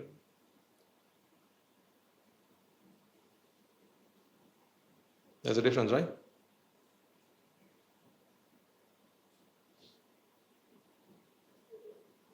To someone who holds a grudge, the first thing they must understand is that you will be punished for your anger. Then for fear of the four great hells, for fear of the consequences of anger, right? They try and come to a point where they are ready to accept that they have to come out of this anger. Because first you have to think that you have to understand that you will be punished for your anger. For someone who's now come to that stage, we can now show them that, wait, you're not punished for your anger anymore. Now you're going to be punished by your anger. Then we start sharing with them the Dhamma. Anger is the punishment.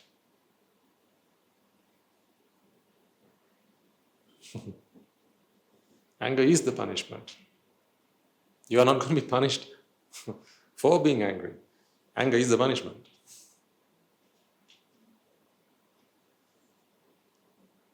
If you drink poison, will you be executed for that?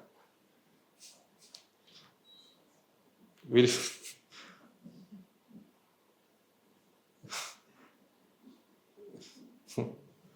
will they try you at court and then hand you over to the executioner for drinking poison? Is that the problem with drinking poison? What is the problem with drinking poison? Poison is the executioner. It is the cause of your death. You don't need another punishment for drinking poison. But first you must understand, before you get to that point, that if you drink poison, then someone will punish you for it. So for fear of that punishment, you now want to somehow try and stop drinking poison. When you are ready for that, you have come to that stage, now I can teach you, wait, don't worry anymore about being punished for drinking poison, but drinking poison is the punishment. So how do you stop drinking poison? But poison tastes good. This is the difference between Ashvada and Adina. Adina is the consequences. Ashvada are the pleasures. These two things are, they go hand in hand. Like I said, a grudge, the best way to come out of a grudge, not anger, not hatred, but grudge. To come out of a grudge, one of the best things you can do is to reflect on its consequences. What would come to you for harboring this anger, this hatred? That's when you have to talk to them about the 4 great hells and what's going to happen to them when they're dead, and how it's evil and vicious and vile to be like this, and everyone's going to hate them, and they're going to be seen as very evil people and all that, and people are going to not like them at all, and so on. But once you're ready to come out of it, then we can show them, wait, it's not about what others think about you. It's not about the 4 great hells anymore. So how often do I talk to you about the 4 great hells? Hardly. Because I assume, to give you credit, I assume that you don't come here with grudges. So you don't need to be taught that you should be prepared to let go of your anger, hatred towards someone. I assume that you're here because you want to be free of that. Therefore, to you, I don't need to speak much about the adina or the consequences. I speak to you a lot more about the ashvada. What is the lure? What is the lure of poison? Take a very common example, alcohol. Intoxicants. A drunkard, right? Someone who drinks, day to night, that's all they do, drink. To get them to want to stop, first, one of the things you can do is, once it's gotten so bad, you can take them to a doctor, get them scanned, and then show them what damage it's done to their internals. Yeah, that's the shock therapy. See what you've done to yourself? Right? Here, there used to be a liver.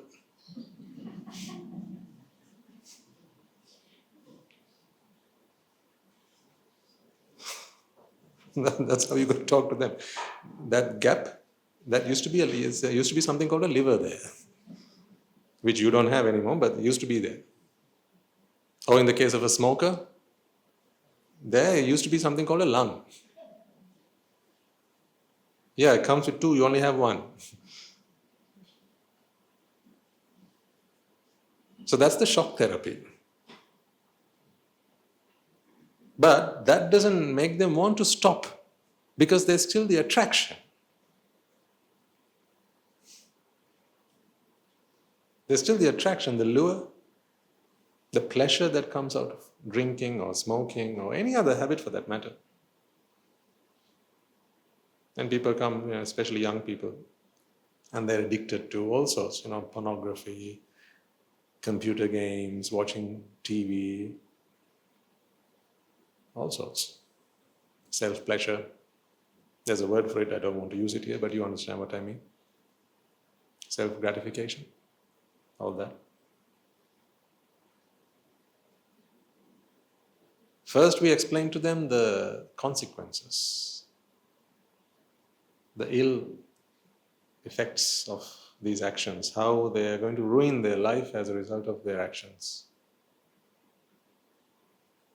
how they're going to ruin their future, how they're destroying their future, right in broad daylight, and that they should want to come out of it.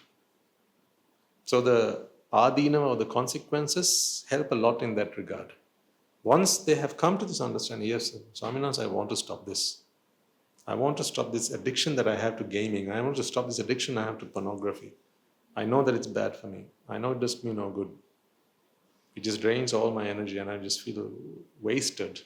My days are just go just like that, and I don't feel like I'm worth anything. I just drown myself in hours and hours and hours of this meaningless activity. I want to come out of this, Swaminatha, so what do I do? But I watch this, I look at this, and I can't fight the temptation. It pulls me in, like, how do I fight the temptation? But I know I want to stop. Then let's talk about pleasure. If they don't want to stop, first let's talk about consequences.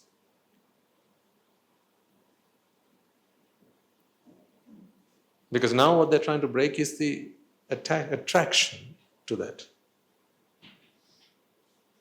So you see, now these are 3 stages I'm talking about. There's three. So there's first the individual who sees no problem with their addiction. They see no problem with that. They say, this is fine, I'm addicted to it, and everyone's addicted to something. So why does it matter that I'm addicted to this? Yeah, I watch porn all day long, so what's the problem?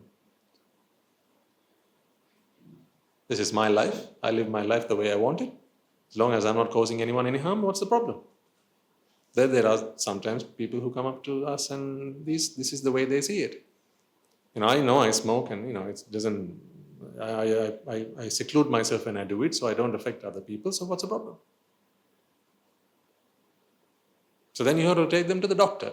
And the doctor will do some scans, take some x-rays, and show them what the problem is. And they're shocked. So there are first those who are completely blind to the consequences. Then there are those who are aware of the consequences. That's the second stage of withdrawal, of rehabilitation, if you like. The second stage of rehabilitation is to help them now understand not the consequences, because they have understood that, but the fallacy.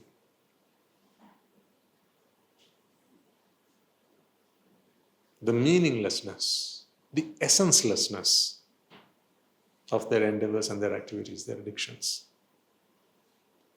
Then they are on their own journey. They embark on a journey. Because until they are prepared to embark on a journey, you are going to have to be the one who pulls them by their arm, and they're not prepared to do that. So they will pull in the opposite direction, you pull in this direction. It's pointless effort. Isn't there a saying that goes, when the student is ready, the teacher appears? The teacher is the Dhamma. Okay? I hope you can see all this, how all this fits together. The student is the one who wants to break free from the addiction because they have seen the consequences. If you haven't seen the consequences, you are not a student yet. Therefore, there's no point in giving you a teacher. See how all that makes sense? So before someone is prepared to become a student, or to help someone to become a student, you have to first show them the consequences.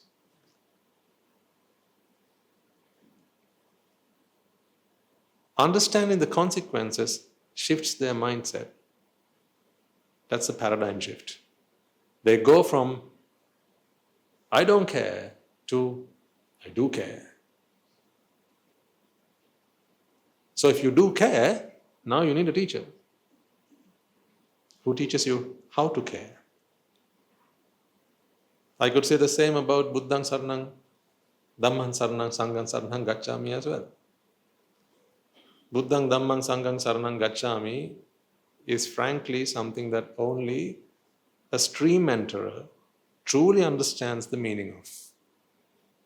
You have to be a Sotapanna to truly understand the meaning of Buddhang Dhammang Sanghang Saranang Gacchami. Until then, people simply recite it without a proper understanding of what it actually means. Where it says the Buddha is the only refuge. Why? It's fair to say, okay, the Buddha is a refuge. There are also other refuges. But the Buddha is a refuge, is what many might say. There will still be some who will say, Buddha, what refuge? Arak. Vodka. That's refuge.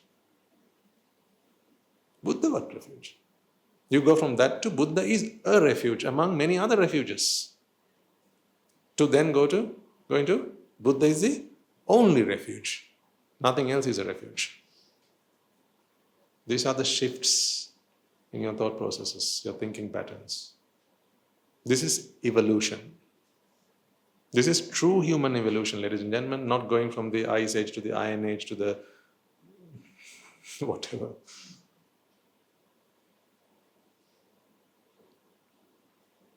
They think that is evolution. That may be anthropic.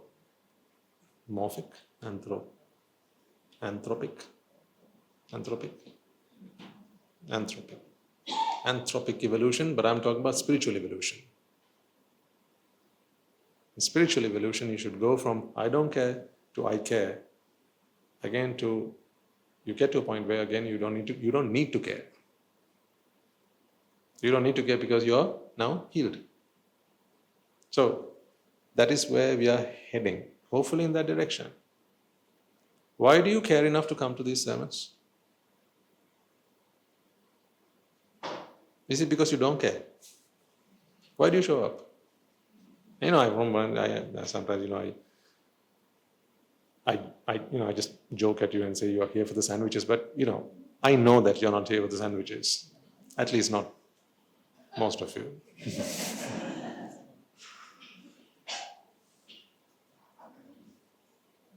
Those sandwiches are not to die for, right? They're okay-ish, I guess. Imagine. If you want sandwiches to die for, you should come to the monastery. Sandwiches to die for.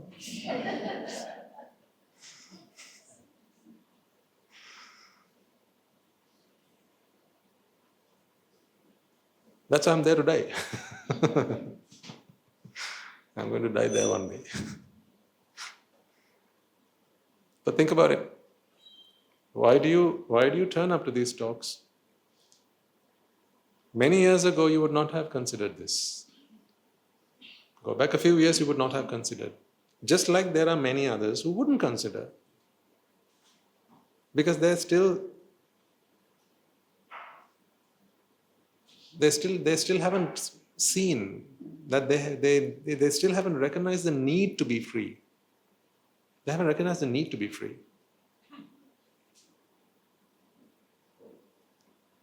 They're still fighting for the freedom of choice, whereas you're fighting for the freedom from choice.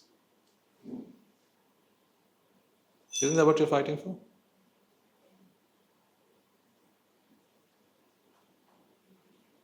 They want the freedom of choice. There are so many choices and we want to ensure that there's the freedom of choice. I want to be able to choose. You're here because you want to be free from choice. You don't like the fact that you choose. I say red or green and you go red. But you don't like it. I know you don't. I say dark chocolate or white chocolate, you have a liking, there's a preference. And I think you don't like the fact that you have a preference. Am I right? Yeah. But were you always like this?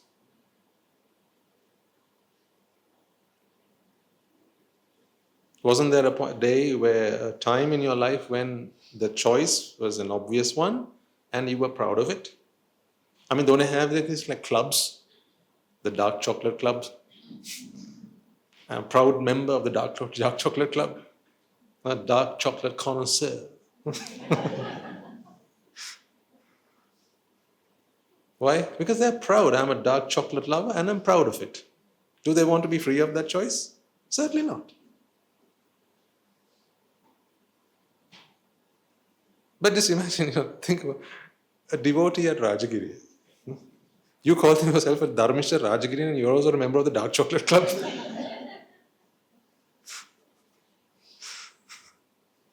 Huh? That would be a joke, wouldn't it? That's what I mean.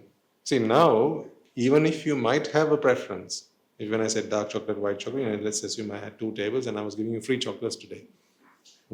Put dark chocolate here, white chocolate there, and I asked you to form an orderly queue in the center, just to make it even more difficult for you. And if I had randomly put you into queues, fair enough, then you don't have to be seen to be choosing something, right? Which would be a cause for embarrassment. But if I had put you in the center, and now it's up to you to come and decide whether you go to the left or you go to the right, then you would stand here and wait until Swaminathan looks away, wouldn't you? But that choice a few years ago did not cause you any embarrassment. I think not. To ask you what is your favorite film and for you to give me an answer back then did not cause you any amount of embarrassment. In fact, these were things you talked about when you got together with your friends. Your favorite music, your favorite song, your favorite color, your favorite flower. These were questions to which there were obvious answers, and we were proud of those answers because they defined who we are. They defined us. They defined who we are. And they gave us a sense of identity, uniqueness, and we were proud of it.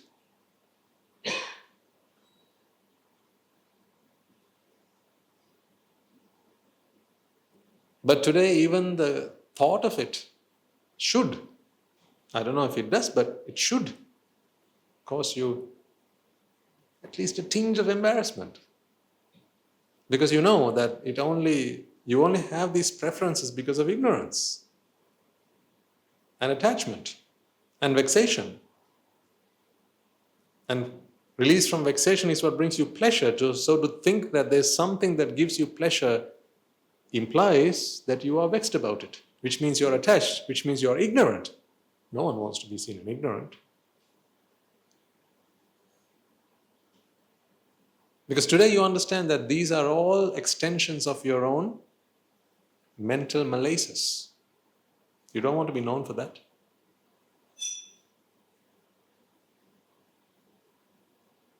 Do you see the shift that's happened over the years, over the decades? This is your evolution, your spiritual evolution. Give yourselves a pat on the back for that. This is your spiritual evolution. This is what you were born for. This spiritual evolution. Otherwise, the only thing that happens in our lives is we grow old. We don't grow wise. We grow old.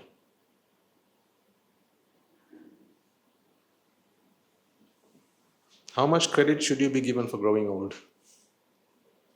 What was your part in that? What was your contribution to growing old? You tell me. Your deliberate contribution, what was it? Your intentional, deliberate, carefully measured, mastered, skillful intervention, what was it in your aging process? What was it? How much credit should you be given for that? Only a fool would answer that question, right? But don't you feel like as an adult you should be respected? Don't you feel that as an adult you deserve to be respected? Elders should be respected. I agree. Elders should be respected. But if you, as an adult, you think you deserve respect, what for? I ask you. What is it you have done? What is your contribution? What is your active contribution in your aging process? It's like cheese that ages. It's like whiskey that ages. You just put it into a barrel. That's it. It's not the whiskey that does anything. It's not the cheese that does anything. Aging is a function of time. That's all. Yeah, you have a lot more experience. So, look at a tortoise. How old does it live? Much older than you and I do, right? How much experience do you think it must have? Take an elephant. Elephants usually live on for how long? 80, 90? About that? Yeah? So, then if we should stand up when an adult walks into the room, what must we also do at the zoo?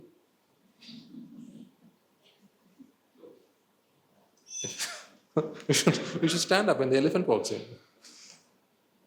We should stand up whenever we see a tortoise. As a mark of respect, because if old age deserves respect, if old age demands respect, then the tortoise demands more respect than you and I will ever do. That is not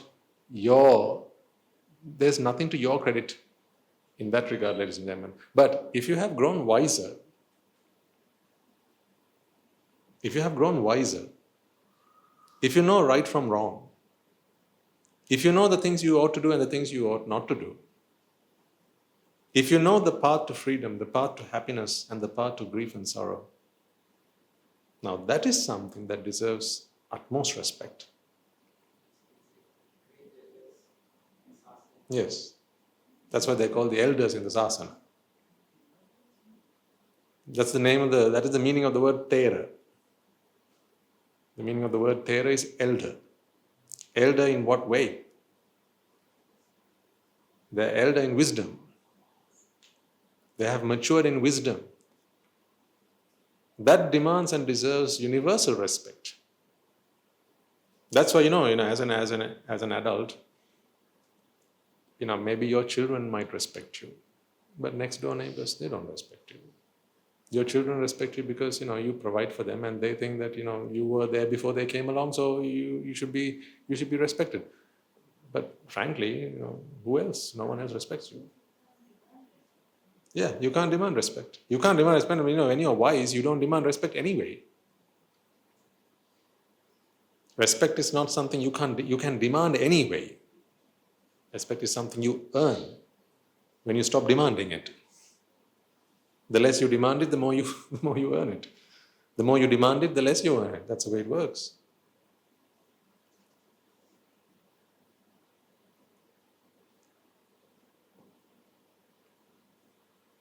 I don't know how we got there from here.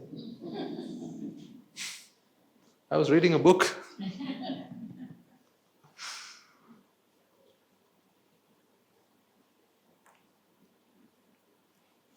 This is how we digress in these talks. You're responsible for that, okay? You lead me on, that's what you do. Yes, this is a wonderful song. You lead me on.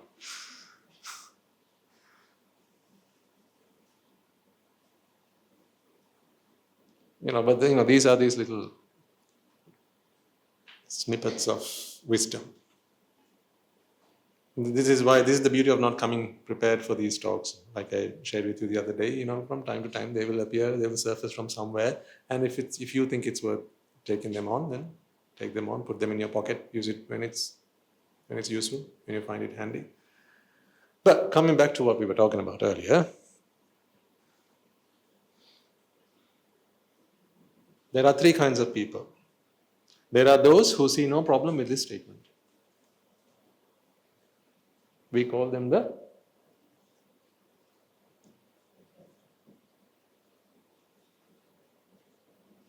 Puthagjana. Because their efforts are meaningless.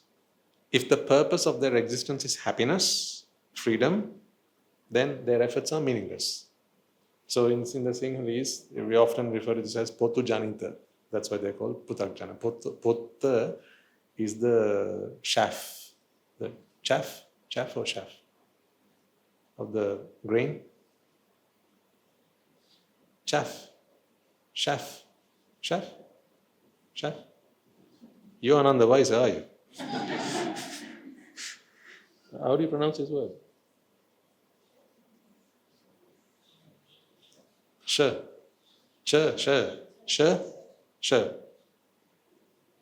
That one.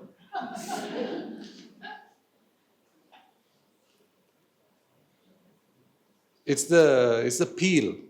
Okay, put it that way. The peel. Now you take a banana or an orange or whatever. What do you do with the peel? Chaff. Thank you. Chaff. The chaff of the grain. When you reap your harvest, right? And you take the seed, which later on becomes rice, the cover, the husk. Husk is for coconuts, is it not? Rice. There we go. That's right then.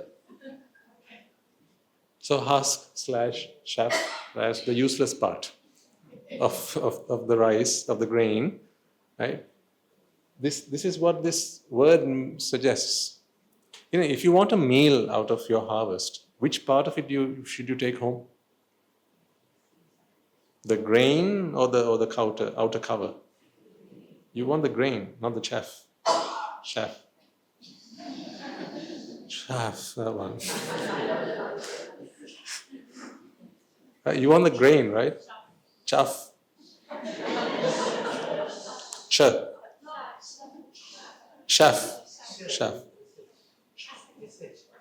SH, that's what it sounds like, right? Chaff. Okay. That one. Right, let's get back to the point. So, however it is you pronounce this, let's call it chaff for now. I'll go back and check my dictionaries, phonetic dictionaries. So, the chaff for now.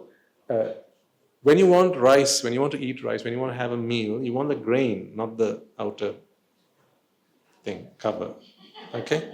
So just imagine if you were a farmer and in your field, all that grew was this, but no grain inside. How productive would that be? As a farmer, as a crop, as a harvest, how productive would that be? Completely and utterly unproductive, wouldn't it? So to produce, jhana is to produce. Jhana is to produce. Jhanane, we heard in Sinhalese. Jhana is to produce. This is potu. The peeling, the cover, the outer part, the useless part. Just the cover, not the essence. Like the toffee and the cover. Which part do you buy? Which part do you want to buy? Just the toffee, not the cover. But it comes covered, right? What if you just threw the toffee into the bin and put the cover in your mouth? Productive or unproductive? Very unproductive. This is what Pruthakjana means. Take this in context, ladies and gentlemen. Thanks to you, I'm hearing this for the first time myself, in these words.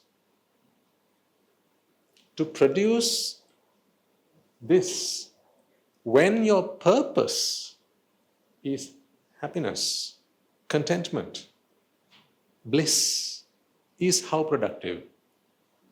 Utterly unproductive. That is what a Pruthakjana is. That is what a Pruthakjana is. These are those people who swim in the lake looking for the moon.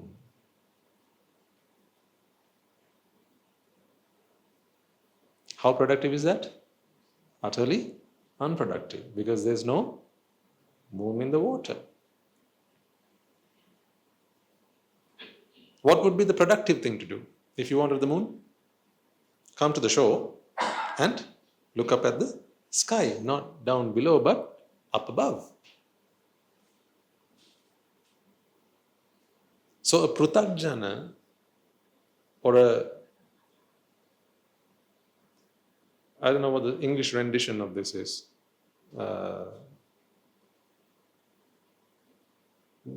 he who has not seen the Dhamma, put it in terms we can all understand and relate to. He or she who has not seen the Dhamma, who has not come across the Buddha's teaching, is a prutakjana, because all their efforts, right? Think of this with the farmer's analogy. If a farmer's efforts only yield the chaff but not the grain, right? That farmer is as successful as the man who swims in the lake looking for the moon, who is as successful as an individual who goes through life doing these kind of things, doing all sorts of things, looking for happiness.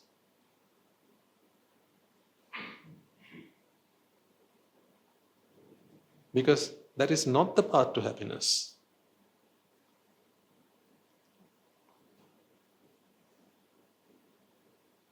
So, on an occasion, the Buddha is asked this question: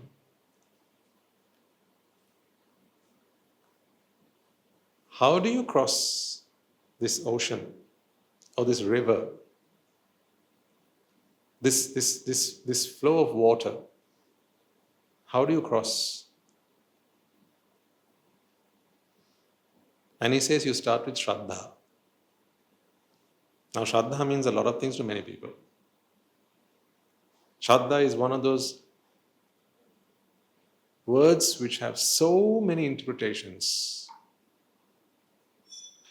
And I'm not here to suggest that any of them are wrong per se, but I'm going to try and leave you with an interpretation that I think will make sense to this audience, in a way that will be meaningful to you, in a way that will be productive to you.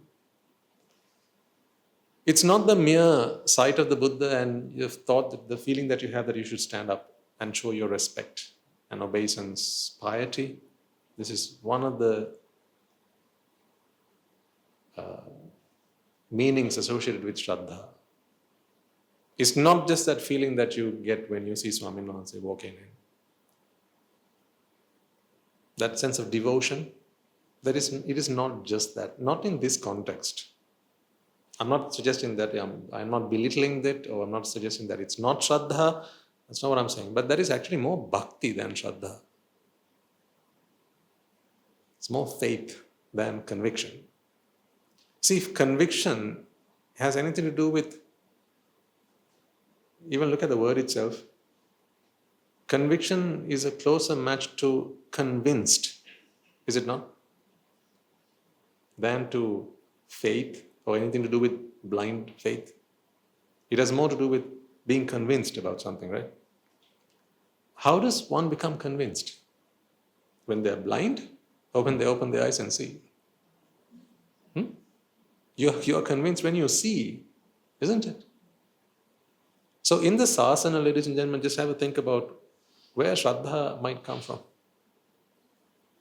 Do you think it's in the sight of a monk eating in his alms bowl, very calmly, or a Swaminathan, a monk walking with his gaze set just a couple of feet away from his feet, walking, very calmly? That will inspire thoughts of respect, true, maybe even piety, true, but I'm not talking about that. I'm not talking about the mere show of respect or demonstration of high regard that you might to your parents, your teachers, monks, and so forth. I'm talking about Shraddha that springs from being convinced. To be convinced, you must see. You must see for yourself. Now let me explain to you what I mean by that.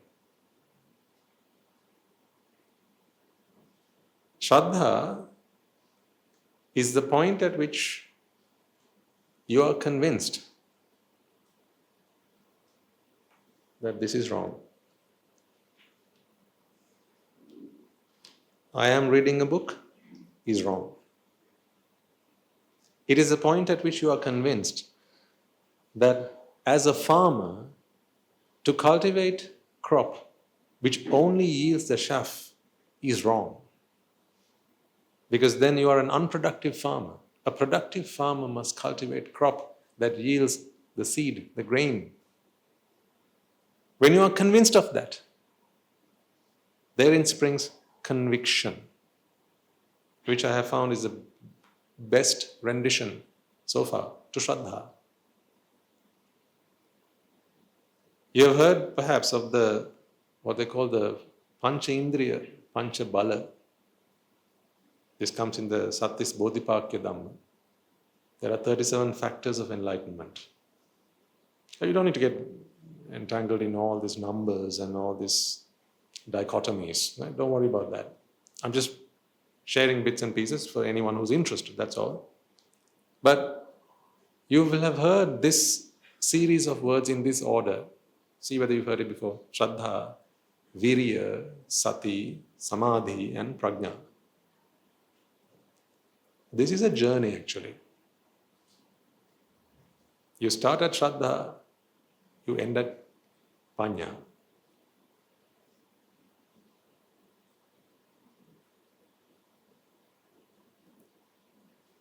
Shraddha is the part that you have seen, yet remains unfulfilled. Prajna is the part that has now been fulfilled. It's like if you were to take a journey, you see your destination. Sight of that destination convinces you that the destination is present and that your efforts towards that destination will get you there. Right? That is the first onset of Shraddha, conviction. It's not because someone has said it's there, it's because you have seen it yourself. It's one thing for someone to say that sugar is sweet, and another to take a bit of it, put on your tongue and experience the taste of sweetness. Are you going to tell me that they're both the same? Certainly not. In the same way, it's one thing for someone to show you in that direction, say, hey, freedom, bliss, Nibbāna, it's all there. It's all there. Trust me, it's there. Oh, it must be there. If he says it's there, it must be there, it must be there, it must be there. But what about the day you first experienced that, the first taste of Nibbāna? From there on, you need not my words or anyone else's, because you have been convinced. You have seen the destination, but that does not mean you have now walked the journey to get there yet. That requires virya, effort. That requires keeping on the path, being steadfast on your path, not straying here and there. Sati. That requires your practice. Look at the path, make sure it's all still aligned with the destination, and keeping at it, constantly keeping at it. Samadhi. And ultimately you get to your destination. Prajna. So that's a journey. From Shraddha to Prajna.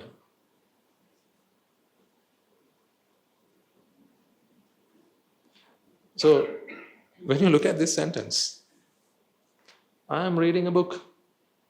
If you don't see anything wrong with this, not in a grammatical sense, but in the context that we have been talking about since this morning, the day that you realize that there's something wrong with this sentence and you know what's wrong with it, that is the day Shraddha arises in your mind. That is the first sight of the Buddha. The day you realize that it's not, I am reading a book, I am. I don't know whether that sentence has made sense to you by now, but if it has, that's what I'm talking about. This makes more sense, right? This order of words, reading a book, I am, has to make more sense to you than I am reading a book. If you're still looking at it and wondering, how the heck does that make more sense, Swaminathan? I am reading a book is grammatically correct. Why do you say that reading a book I am is correct? That's because you're not convinced yet. Meaning there's more that we have to talk. There's more we have to discuss. There's more merit you have to do, and there's more sermons you have to attend. But if you have realized what I mean by this is not a grammatical exercise. This is not a grammatical comprehension exercise. This is more about trying to convey to you a message through the very common and very familiar tool of language, but just twisting the words around a little bit to help you make sense of the idea that I'm trying to get across to you. That it is not the fact that I am and then reading a book happens, and therefore the reading the book, it belongs to the I who's there. That's not how it works. Instead, it is reading a book is the vipaka process, and I am is the karma process. One is the aggregation process, and here is the karma process, the defilement process. If you have seen that, in these words, in this restructuring, if you have seen that, if you have understood that, yes, that makes sense, that is the first concept of Shraddha. Not because I say so anymore, because you are convinced that what happens is the chitta and then the sense of self piggybacks. Not that there's a sense of self or a self which is piggybacked by the action. So we are twisting things on its head. Whereas this has always been normal to you, we're doing this. So you say there's a cap on the pen. What is it now? There's a pen on the cap. Is it not? What's this?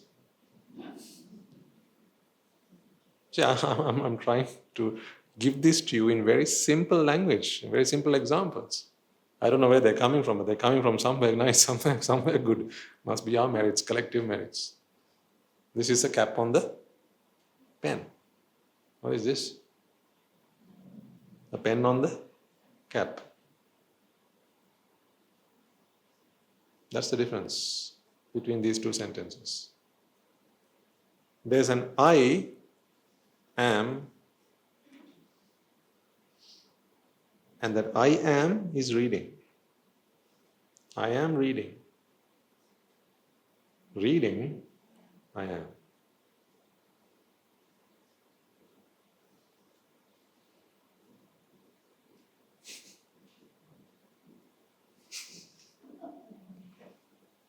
I don't know where these things are coming from. I never knew I could put the Dhamma so simply. That's because it's not I who's doing it. That's why I never knew that I could do it. Because it's not I who's doing it. Doing it, I am.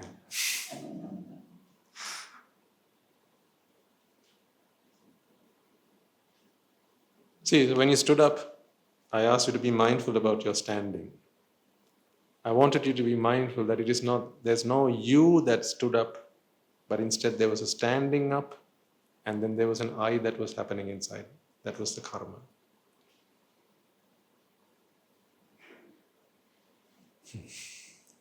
Yes, it's time. Time flies when you're having fun. But what can you do?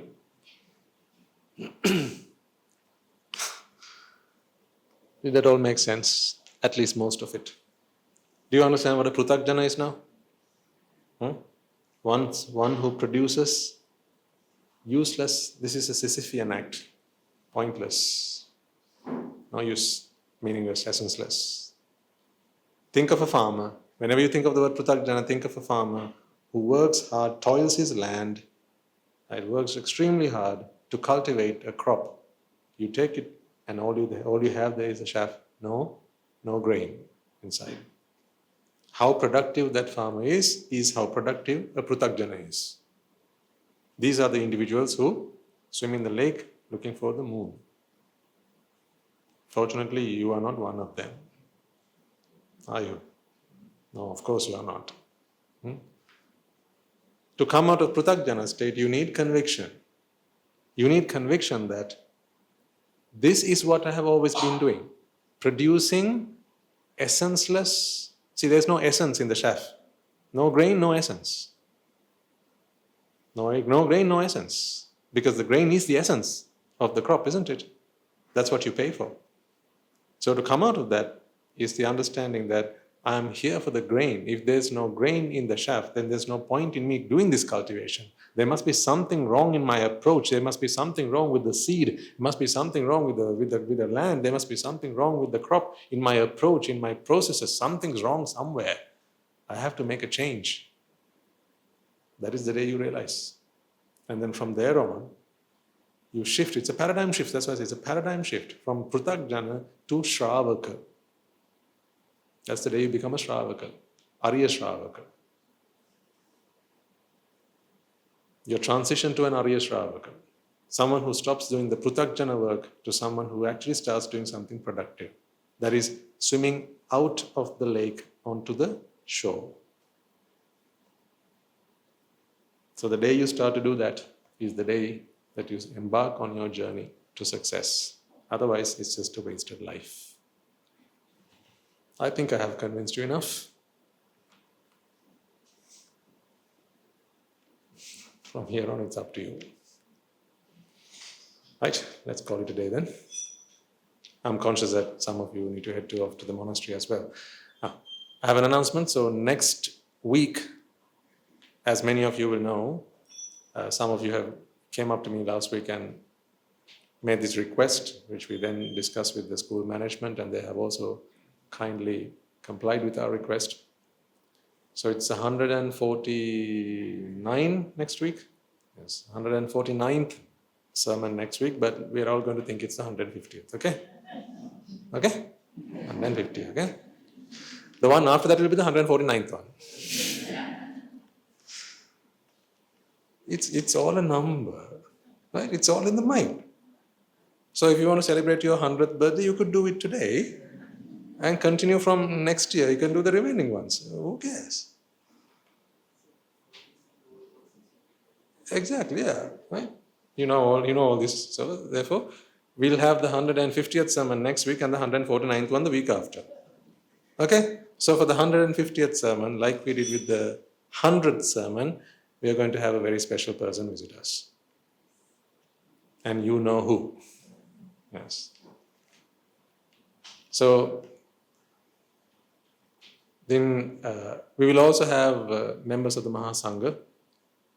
So you will not just have the usual faces, you will have proper monks, good-looking monks, and the intelligent ones, right? We'll be bringing, every 50 or so sermons, I will give you the good stuff. Until then, you'll have to tolerate this, right? So we'll have an alms offering. So just like we did last time, you will have the opportunity to have the morning alms offering, the heel dani. And then the school management have made the humble request whether they could get their staff together in honor of all that they're doing for us. I think it's a very small request that they have made on their part, which I'm sure you'll all be more than happy to oblige, is to offer them the opportunity to offer the midday alms. And then after that, you will have the opportunity to offer your pirikara if you wish to. And that will happen just like we did last year for the 100th, which I think was about a year ago. Yeah, 50 sermons is almost a year, isn't it? So, yeah. And we'll also have sort of meditation, because last time also we tried to do the meditation, but it didn't become meditation. Swaminasa came, he looked at you and he started talking, and meditation became a sermon. I think that's what happened in the end. Or was it meditation? Did he get you to do meditation? Garo Magandru? No, right? No. Let's try and do it this time. We'll see how it goes. That's why I say they never come prepared. It's what flows naturally. But that will be there while the Swaminasis are taking their midday alms. So you can offer the morning meal. So whatever you bring as you usually do the same. And our hope is to have all of the Swamin Wahanses affiliated with Gateway to Nibbāna, the Rajagirian so-called your crop, your harvest. So our hope is to bring them all here, and including the Anagarika Mahatyas who are now training to become monks, as well as the Anagarika sisters. I want them to be an inspiration to all of you. They bring with them every bit of love and gratitude that they have for all of you. So their presence here will be quite something, I hope, and I think you will make the most of it. And after you are done with the Pirikara offering, we will have the Punyanamodana, like we did last time. And then soon after that, so last year, the school had, and they had a dana for you. So this time around, I've asked if we could do something a little bit different, and they have kindly agreed with my suggestion, which is, one thing I really admire about you all is this community that you are. And I have seen the love and affection that you share with each other, and it's truly something. I always talk to Guru Hamza about that, which is what convinces him to come here as well from time to time. Every week you offer Swamin Wahanse's dana. That's what you do when I come to with my arms full. So what I invite you to do is have a communal almsgiving amongst yourselves next Sunday after the Pirikara and Punyanamodana offering. Here's all you have to do. Those who can, do this. Those who cannot, it's still fine, you can still be there. So what I suggest you do is you bring a snack. So don't bring large portions of rice and curry and things like that, because it's going to be difficult to do that. But bring a snack, and I think we'll have around 200, 250, those sort of numbers. But you don't have to bring for everyone. What I want you to do is bring a little, whatever it is you can. It could be a sandwich, it could be something else, whatever, cutlet, whatever it is you can cobble up, maybe some biscuits, right? Bring whatever it is you can, and I want you all to share in the communal feeling of sharing and caring. So you can all bring whatever you bring, and then you can share it amongst yourselves. The reason I have made that request to the school is because there's a shed load of merit you can earn from that. Usually you only offer Swamin Wahanse's alms, which you'll be doing anyway in the morning. But this community is a very unique community. They're very special because they're all on the path to Nibbāna.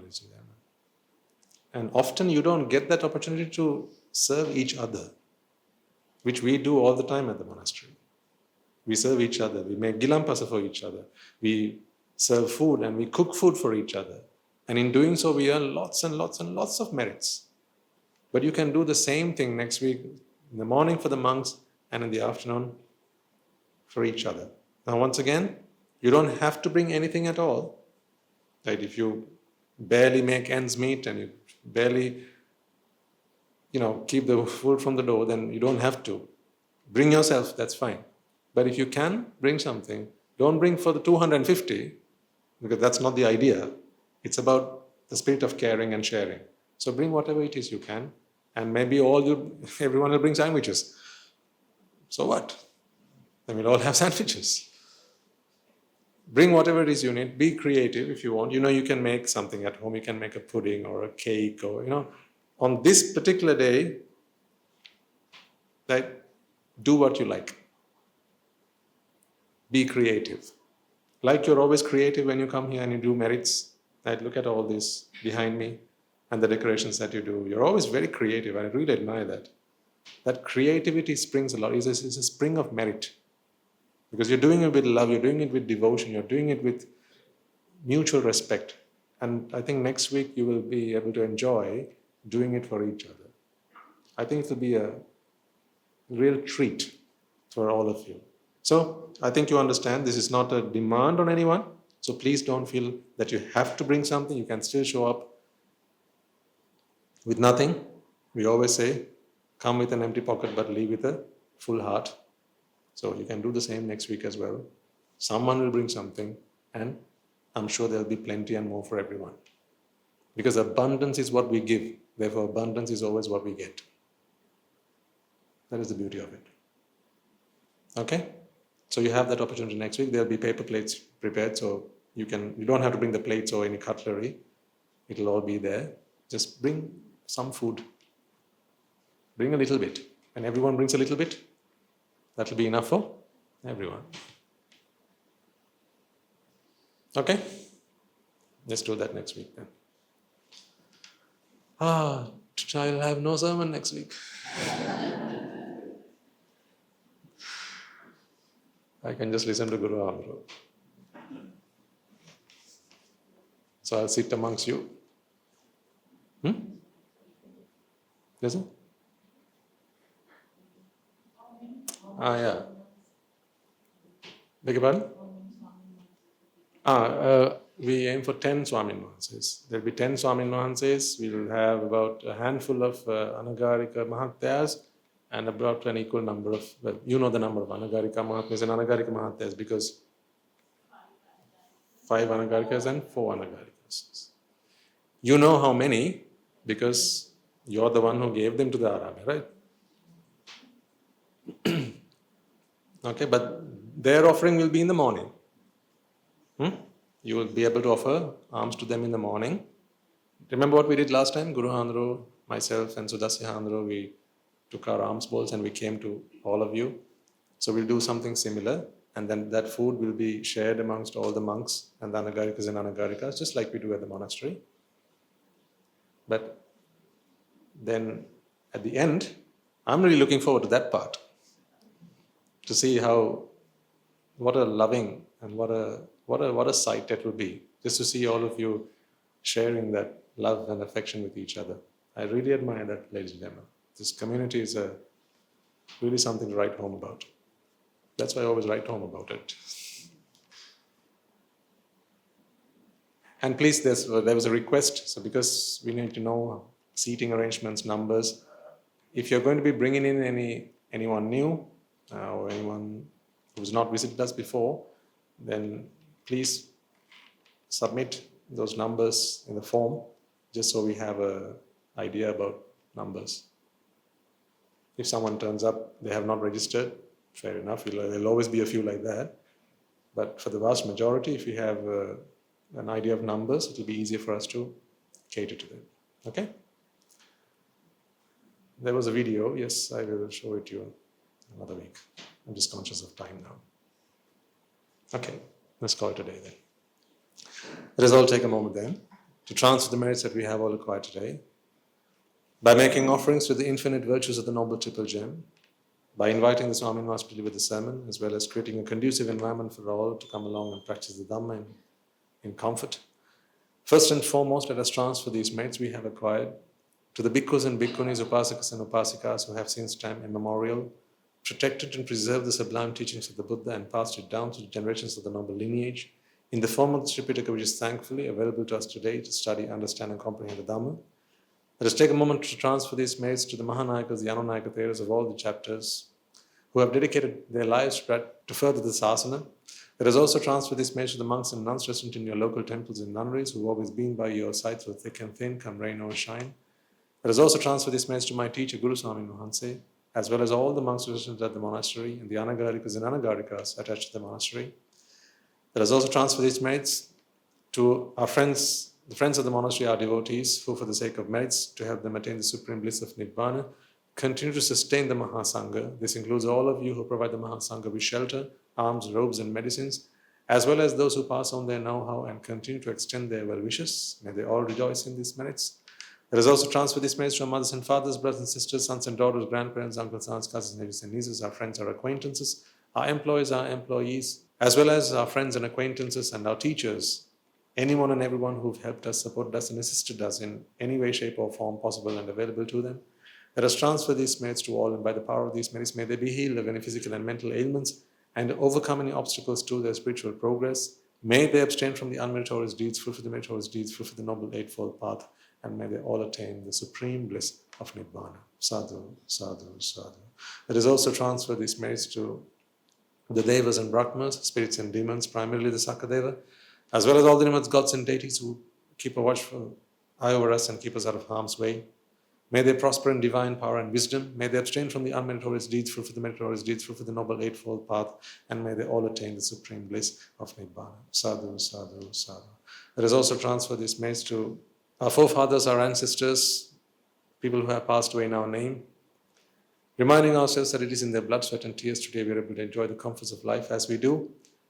Let us also transfer these merits to members of the armed forces as well as the police force who sacrifice their lives to the peace and harmony of our nation, as well as anyone and everyone who have committed themselves to protect our nation, to develop our nation, and to further its progress and prosperity. Let us also transfer these merits to those who lost their lives in the wars, be their friend or foe, and to those who have lost their lives in natural disasters and calamities such as tsunamis and earthquakes, landslides, fires, floods, pandemics, and so on, with an abundance of compassion and loving kindness towards all of them, and a sense of gratitude for all that they have done for us. Let us transfer these merits that we have acquired to all. May by the power of these merits, if any of them have been born in the woeful planes, they redeem themselves to be born in the blissful plane. May by the power of these merits, they abstain from the unmeritorious deeds, fulfill the meritorious deeds, fulfill the noble eightfold path, and may they all attain the supreme bliss of Nibbāna. Sadhu, sadhu, sadhu. And finally, may by the power and blessings of all the merits we have acquired throughout the day, we be able to witness the advent of many hundreds of thousands of arahants on this blessed land. And finally, may you and I and everyone who's helped make this program a success become a Rahatan Vahanse or an Arahataran Vahanse in this very life itself and in the era of the Sri Sambuddha Sasana itself. Sadhu, sadhu, sadhu. May the blessings of the Noble Triple Gem be with you all. The Mahasangha will now transfer their blessings to you. Raga ginnen nidetva desha ginnen nidetva moha ginnen nidetva Nibbāna parama sukhayen sukhita taravetva Nibbāna parama sukhayen sukhita taravetva Mamada siyalu loka siyalu satvayo Nibbāna parama sukhayen sukhita taravetva Nibbāna parama sukhayen sukhita taravetva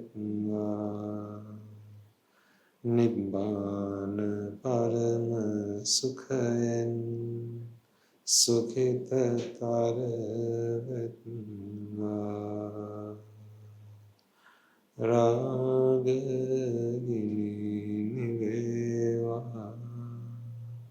dveshagini niveva mohagini niveva nivan sapaladeva nivan sapaladeva nivan sapaladeva Tunrangi Susi Ananta Mahaguna Belen Siruloka Sidu Satyavama Nibbāna Parama Sukhayen Sukhtaravetva Sadhu, sadhu, sadhu.